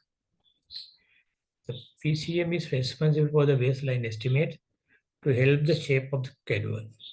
The project cost control manager performs the variance reporting to a drumbeat to able to analyze the proposed schedule versus the actuals and then present the earned value management data to relevant stakeholders.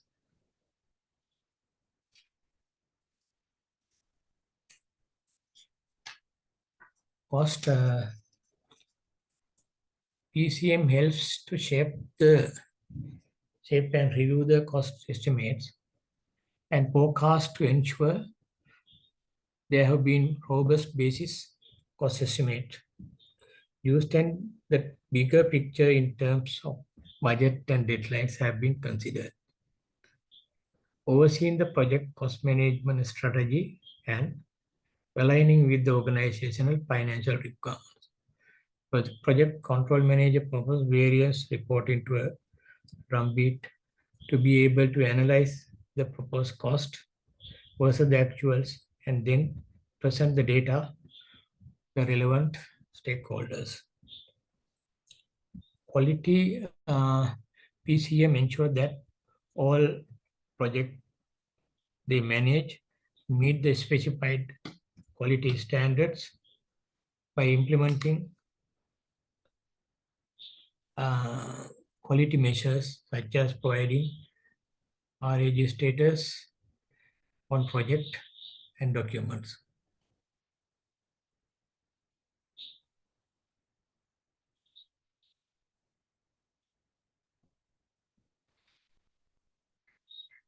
So, PCM maintains quality of the schedule, working with the project manager to define and manage work breakdown structure and work breakdown dictionary, leading to the early identification of scope creep. PCM helps to manage continuous improvement plan, working with the team and streamline and implement process to lead to the increased productivity, better team relationships, and customer satisfaction.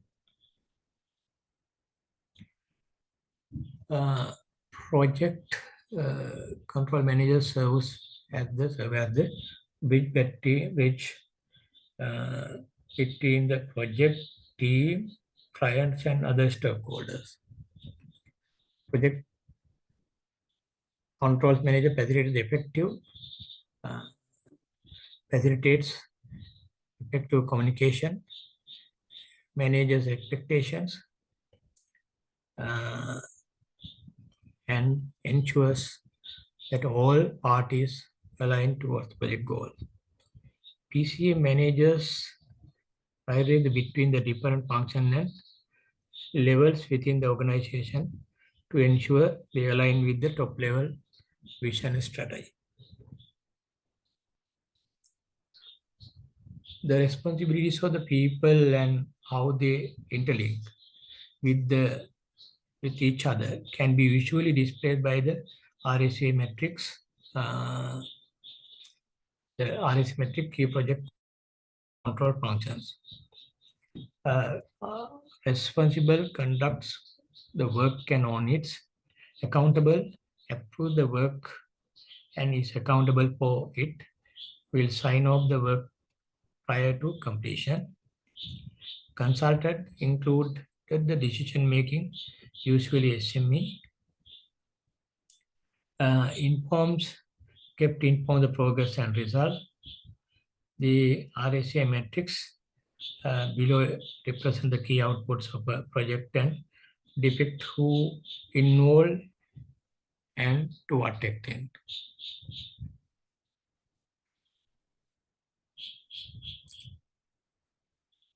R for responsible, A for accountable, C for consulted, and I for informed.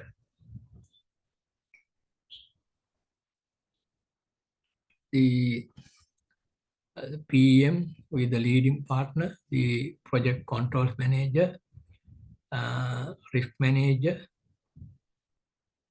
then the cost controller and the scheduler. Those are the areas: scope, cost, schedule, risk, quality. Basically, lead is responsible as also accountable for the scope. And others are informed with regard to the implementation of the project in that particular scope, in that relevant scope. That means the project controller, risk manager, they are well informed regarding the scope. The responsibility lies with the, and accountability lies with the PMO, that is the lead, who lead the project. The cost with regard to the accountability, he accountable, and also the project controls manager is also responsible, and risk manager is informed, and cost controller definitely responsible, and schedule is informed. Schedule PM is accountable, and project control manager also responsible, and definitely the scheduler is responsible, risk manager and controls are informed. Then the risk part, accountable, the lead, the control manager as well. The risk manager has to responsible for that, and others are consulted. And the PMO for the quality, they are accountable as well as the responsible, and others consulted. So that is the basis RSA matrix for key project control functions. Top skills of project controls manager and how to become one. The route becoming project controls manager will usually start with the project controls function as a project controller. Many project controls managers will become a subject matter expert within one of the standards of the project control, and then look into the progress of a project control manager role. This means many PCMs will have both the hard skills required as a project controller as well as the soft skill required for the management. He should have the communication skills and decision-making analytical skills as well as collaboration, the working with the team in a corporate in cooperation. Then we can discuss earned value.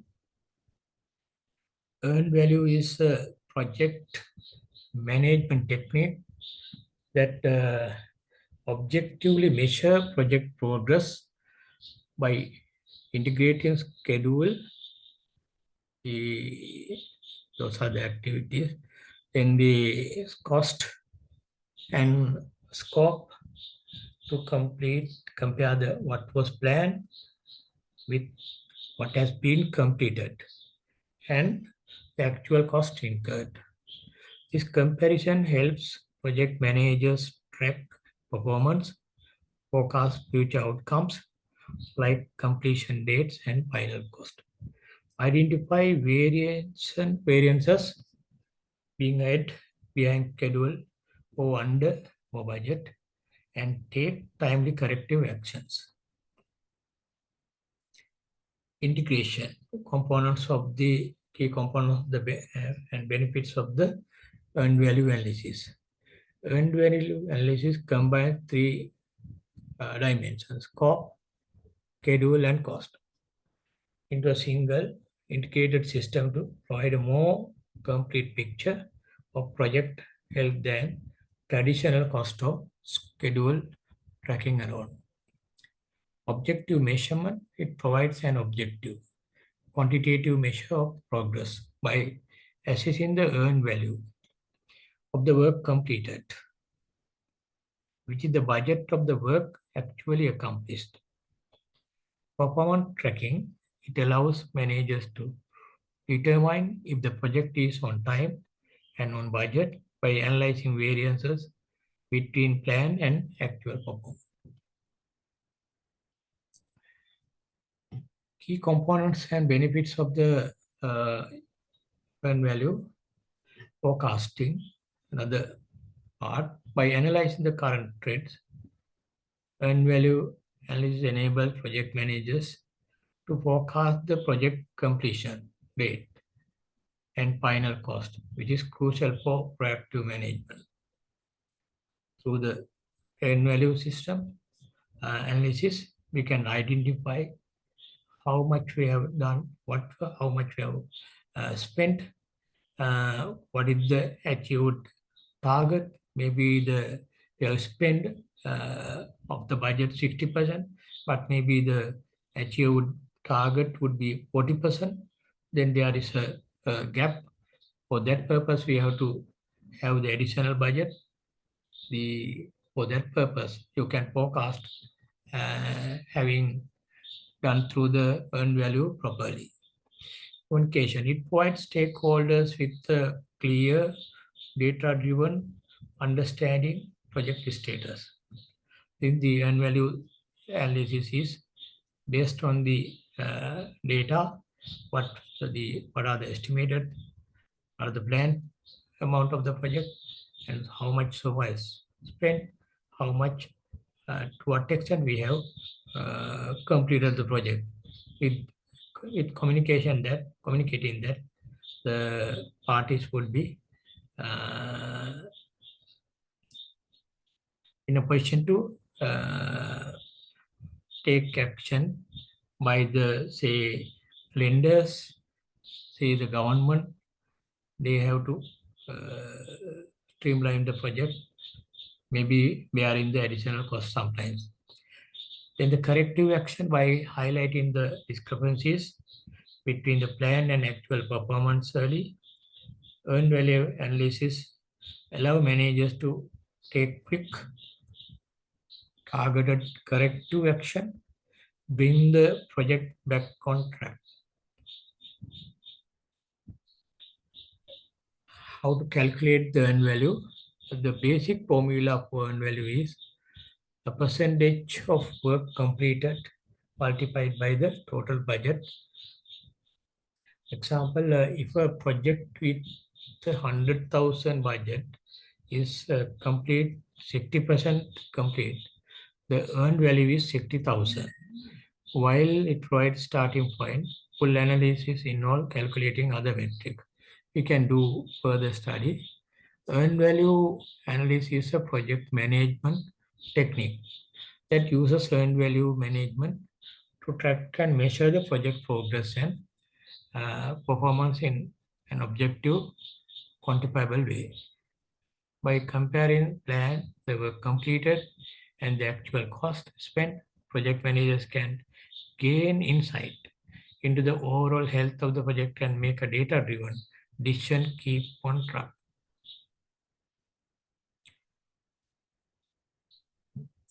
See, I think before come to this particular uh, looking at this, I think what we can do is we can do the other parts and go to the this graph, then we can understand easily. Then the earn value, the plan value, the PV is for the plan value. Then the budgeted cost for the schedule work by a date, also known as budgeted cost work of schedule. That is the plan value, how much we have planned, say 100.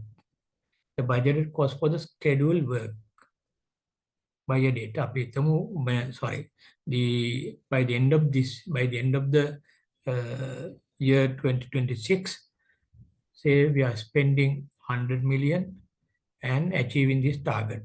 That is the plan value. Then the earn value, the budgeted value of work completed to date, or budgeted cost of work performed. And the actual cost, easily the total cost incurred for completed work or actual cost of work performed.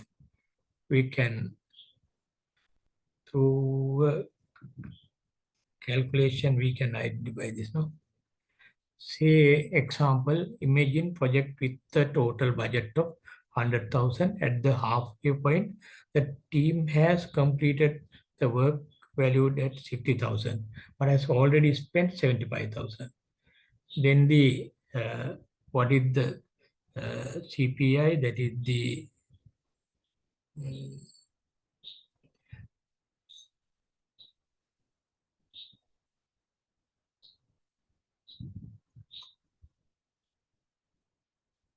cost performance index. We will come to that particular area again. Right here, the cost performance index is 80%. Sorry, so at 80%. Yes. How much you have spent? You have spent 75,000, but the total completed works, the value is 60,000. Then despite we have spent 80%, sorry, 70%, that is the percentage is CPI is 0.8, meaning that the project is receiving only 80% of value for every dollar spent or every rupee spent. The resulting of the CPI provide the clear picture of the project's financial performance. Say if it is less than 1, the project is performing efficiently and is under the budget. Every dollar spent, the project is delivering more than a dollar's worth of value. If it is similar to 1, then it is performing as actuals, as planned. Say over budget. That means the project is over budget and is not cost efficient. The project is spending more than the plan for the work that has been accomplished. Here, that is over budget. The project is over budget and is not cost efficient. Project is spending more than the plan for the work that has been accomplished. Then we can go through again. Plan value, the budgeted cost for the schedule work by a day, also known as budgeted cost of work schedule. Budgeted cost of work scheduled. Then the earned value is the budgeted value of work completed or budgeted cost of work performed. Actual cost may be higher than that one as we shown in the example. Then these metrics inform the performance indicators like cost variations. The earned value minus actual cost, the schedule variance, we call cost, there is a cost variance, and schedule variance is EV, that is earned value minus PV, that is performance. Then the cost performance index is the CPI earned value divided by the actual cost, and schedule performance index SPI EV divided by the PV also has helped assess in performance.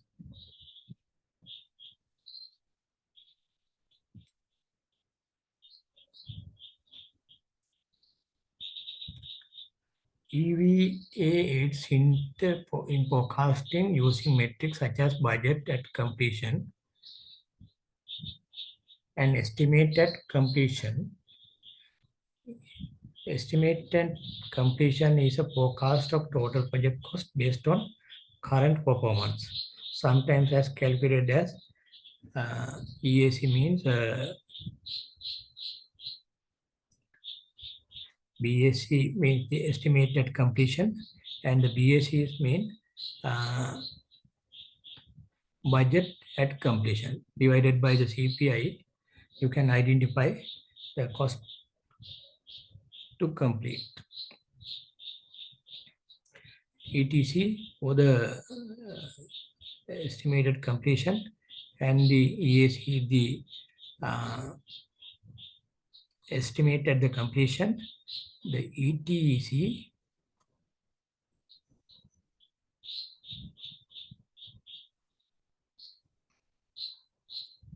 estimate to complete. We can identify this.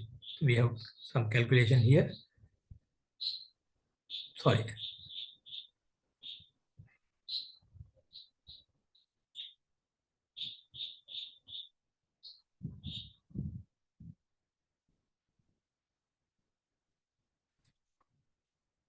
Assume that this particular case, we have the total budget for this particular activity is 100,000.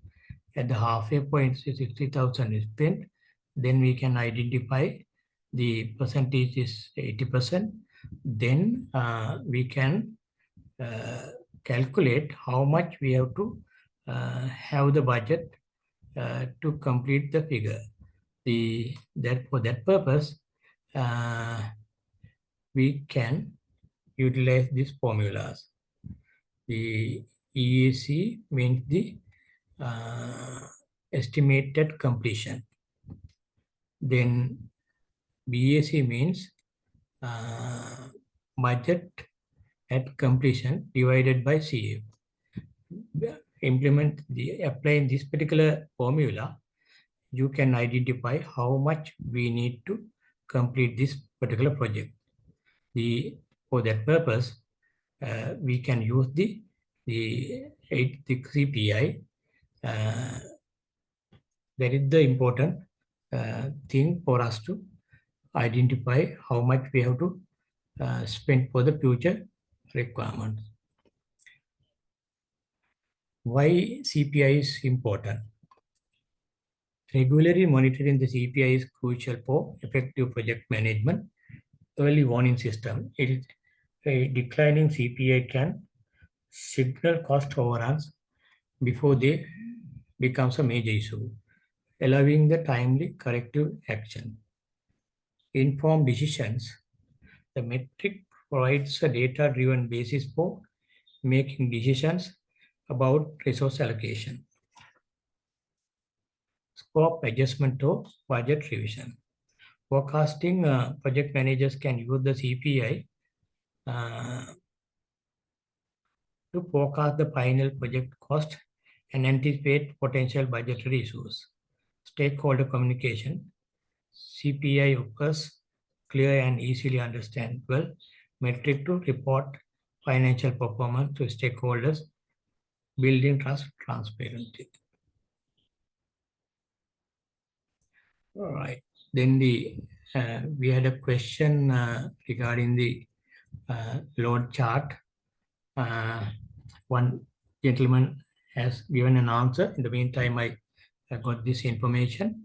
as he mentioned that in the project management, a load chart or resource loading chart is a visual tool used to display the amount of work assigned to resource. The resource are the people, equipment, over a specific period. It helps managers to identify if team members are over-allocated or under-allocated, and to ensure balanced workload and prevent delays of burnout. Say that if you have a load chart that if say assume that A is overloading, then how can we share with others? Then to balance that particular chart could be helped. When as he mentioned that what is the relationship with the load chart and the Gantt chart. Load chart visually represents the resource allocation and workload over a time managed capacity, while a Gantt chart is a project management tool that shows a project timeline, task, and dependencies. While a load chart focuses on resource capacity to prevent overloading, a Gantt chart provides a high-level view of the entire project schedule and its milestone. They are often used together as a load chart can be a component of a larger Gantt chart to show the resource allocation within the project timeline. Thank you for the clarification given by gentlemen. So that the issue raised by our lady maybe now it is clear as there is a relationship in the Gantt chart. To produce the Gantt chart, it helps the load chart properly to prepare the Gantt chart in a proper way. Right now, we have briefed the 3 areas, right? Then I have right here. Now we can see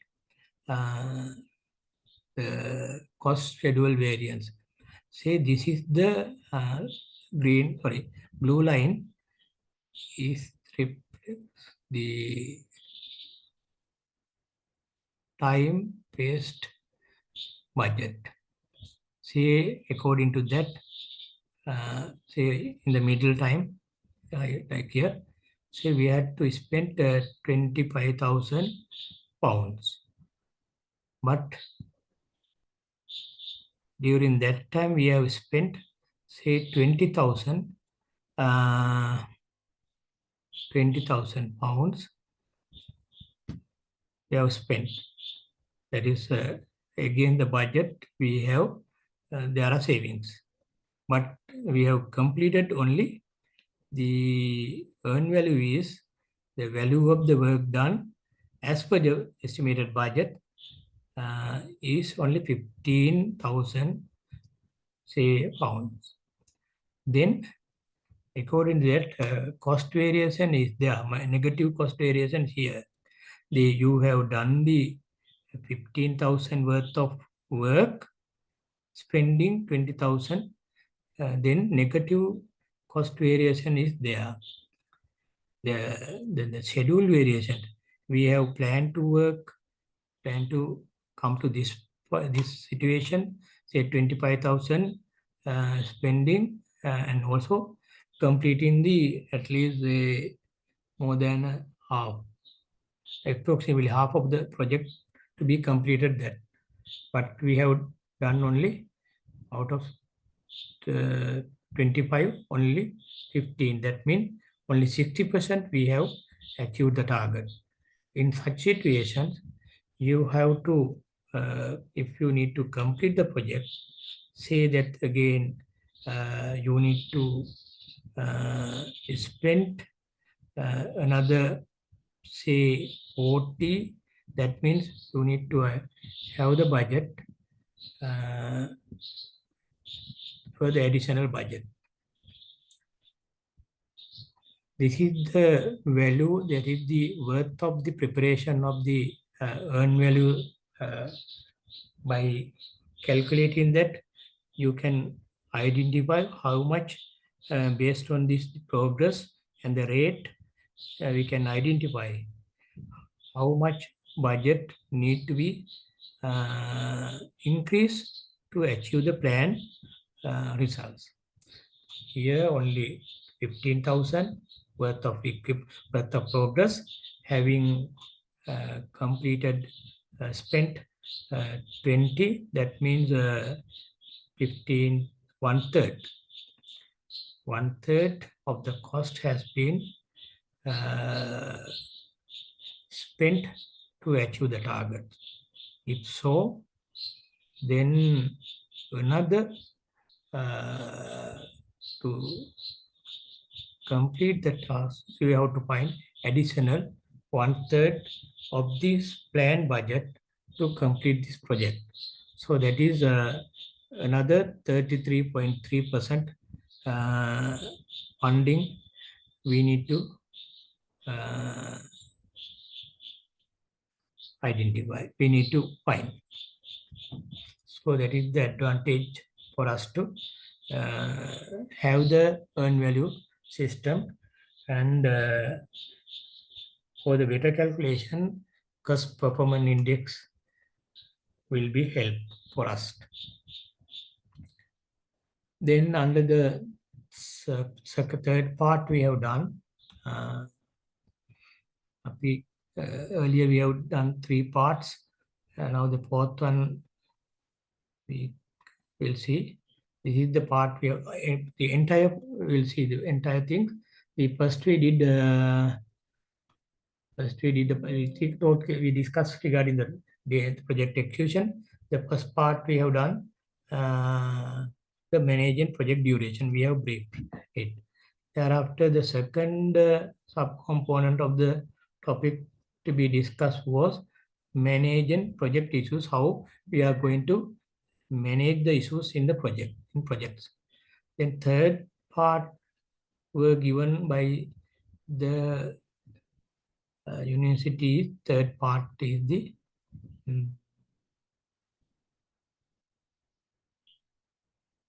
managing project teams and the managing inter-organizational teams. We have discussed including the development of the teams as well. Then the fourth item we discuss later after the tea break. Then it is the monitoring information system. Under that particular part, we have discussed the key aspects of information system.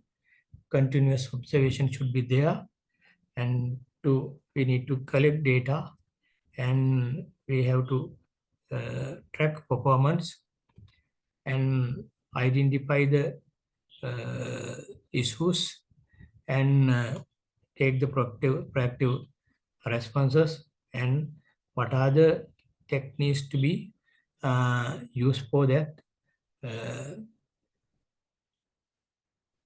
purpose.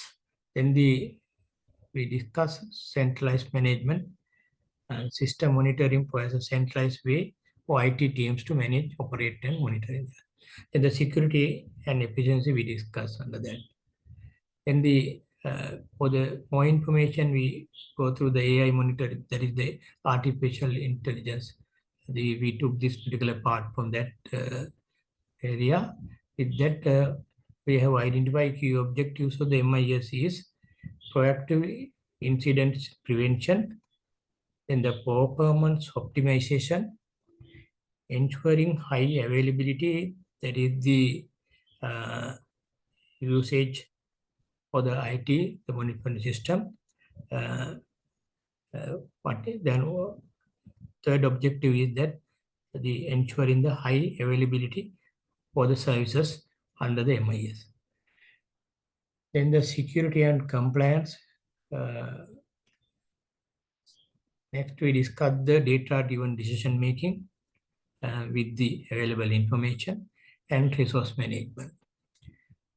In the metrics and components monitored, we discuss the monitoring cover the various layers in the IT system, infrastructure, CPU like that, and the network, application responses, and then the security and the services. Then the methods and tools, we discuss effective monitoring relies on specific practices and software solution data collection, analysis and annual visualization, alerting, notification, automation, and key tools.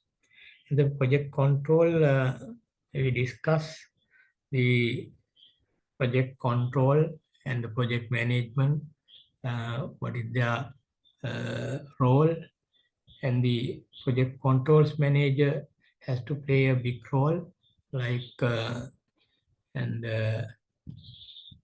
as we mentioned there, if you remember that we have mentioned it there, right? I think the PCM as a being the navigator. That means all the planning part and how this particular ship is going to be done, going to be run, and he has to maintain he has to control all these things, having look at the system, and the pilot has to do the local role, how this particular ship has to be safe passage through a specific port to the next one. Then the system, as mentioned in the project planning, scheduling, cost estimating, monitoring, progress measurement, risk management, all are the all become the all are parts of the project control manager. You also manage the project controllers. They are helping the project manager to implement the project.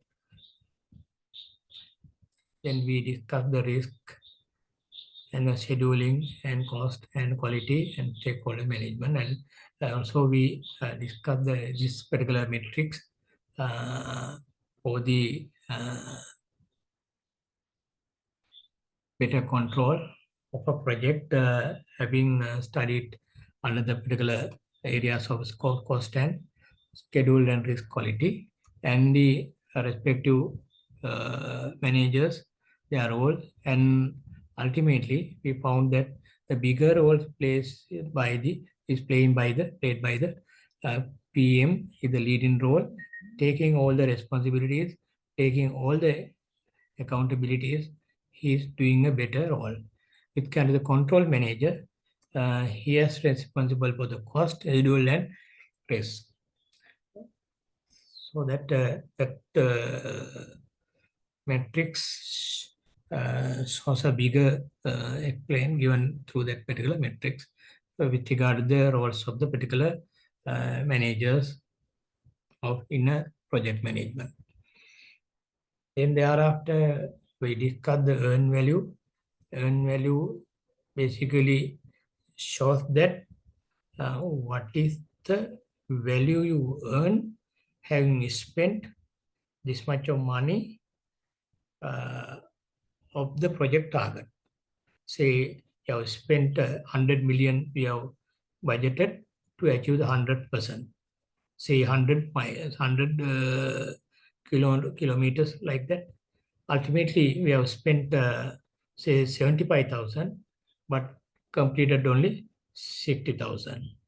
Then using the calculation of CPI, we can identify easily how much we have to spend for complete the balance part. Earn value divided by the actual cost. If you remember that, the earn value is 80%. Why you have spent 75,000, but the actual the achievement is 80%. Having figure out that you can identify that how much we have to spend for the balance period. As we calculated in this in the main mentally, without going to the calculation, we have calculated in mentally that how much we have to spend for this. No, likewise, here we have particular formulas are there, you can apply that. And earn value is beneficial for the project implementers to identify where we are, how much we have done, and then the whether we can finish the project within the time target, as well as within the how much we have to find the balance money, or if we have spent less and achieve the target, then can we do other related work to this particular project, can be decided by the respective project managers. So the early EVA, that is the early, the earned value analysis system is an early warning system and inform the decision and forecast. It is we are done in the forecasting, and the stakeholder communication also we are doing here. So now we came into the final situation, the final stage of the presentation. If we have any issues with regard to this particular area, we can discuss, and as we did earlier, we can share the knowledge among it as well. Right, I think there are only few, and others may be in they may have log. Vijit is there, and then the Mr. Lokantan is there, and Mudita was there. Now is there Mudita?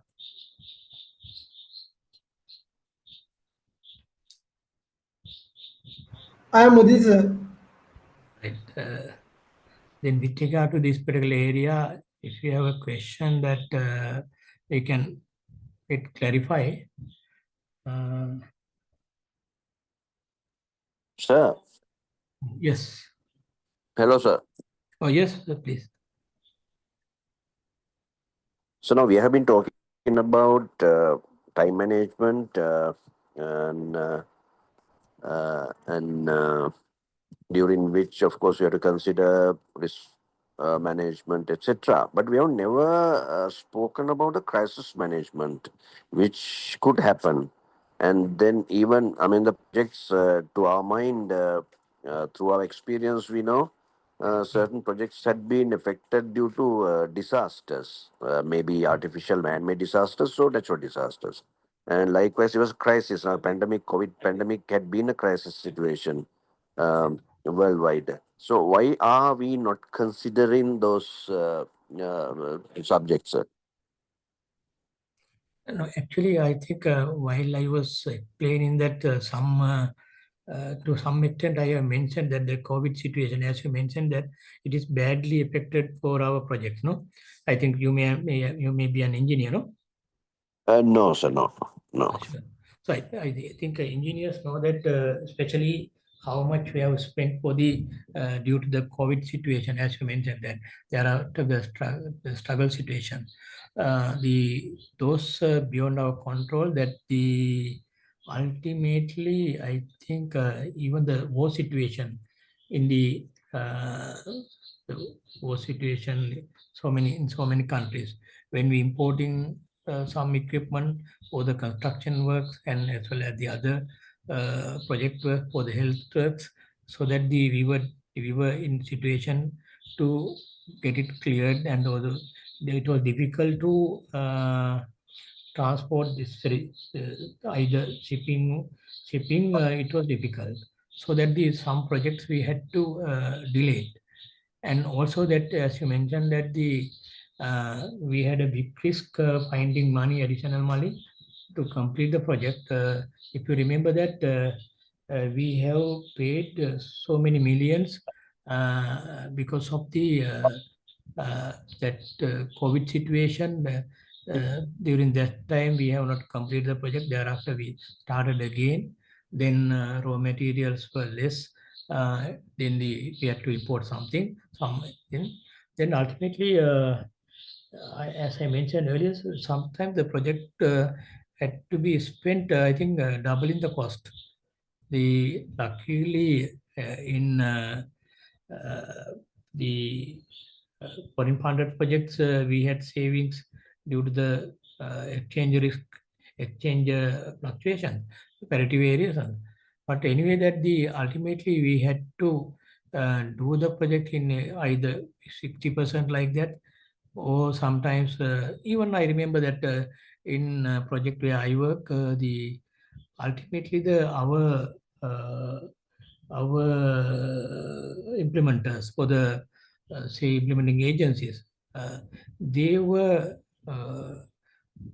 not worked as we planned. Therefore, ultimately the government had the project disbursement stopped by the end of the project period by the donor. Then ultimately completion of project, say more than 50% had to be spent by the government funds. Actually, that is a poor management of the project implementing agency was also badly affected. That in addition to that, the COVID situation, we had to delay the project and spend money more than as we planned. It happened during that period. If you notice that several circulars has been issued by the construction ministry to make the payment. SIDA, that is the electorate, had from time to time issued indices, cost indices with regard to this particular cost component, that is maybe labor and maybe cement, is all the ingredients. So we have a good experience during the last couple of years, as you mentioned, that particular risk.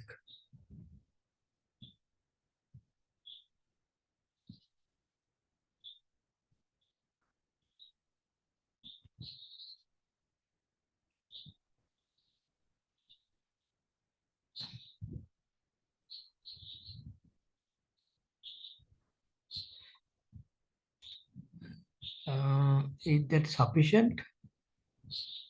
Thank you, sir. Vijit, where are you again?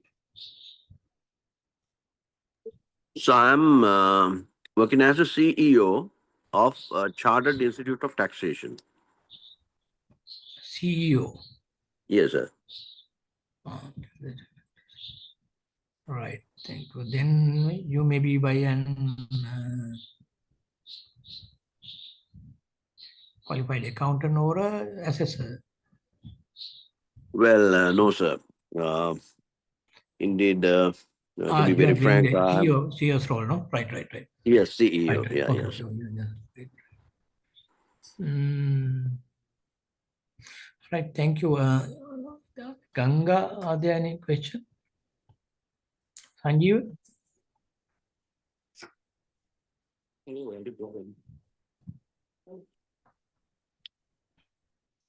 Okay, thank you.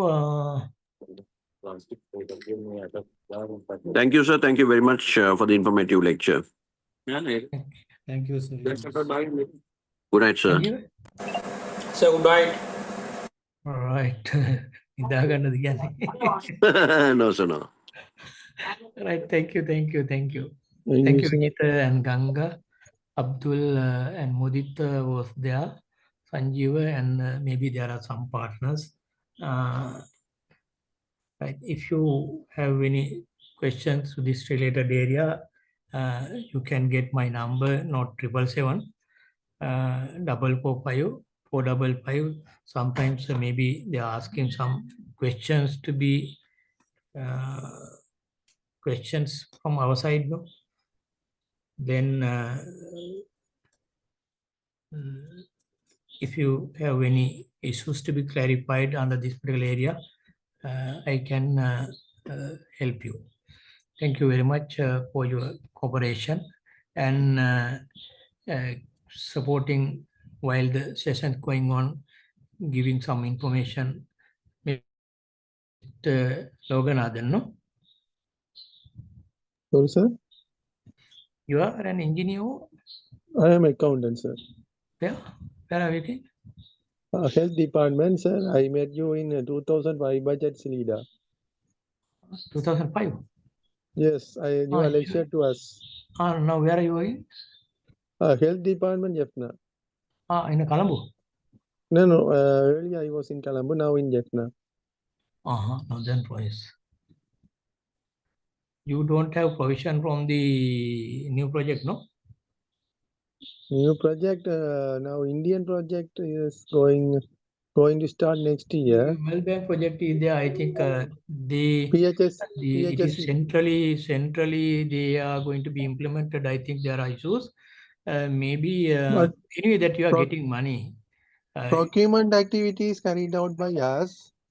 Payment done by the line Central. ministry. Central. Yeah. Yes. But still PHS. the new project still not moving, no? PHS is EP is still not moving. Yeah. Yeah, sure. I think still not moving. Still Yes. small value only even less than 1% is the progress, I think. Yes. Right. Okay. Thank you very much for your kind Thank you, sir. cooperation. Thank you, sir. Right. Thank you very much. Thank you very much.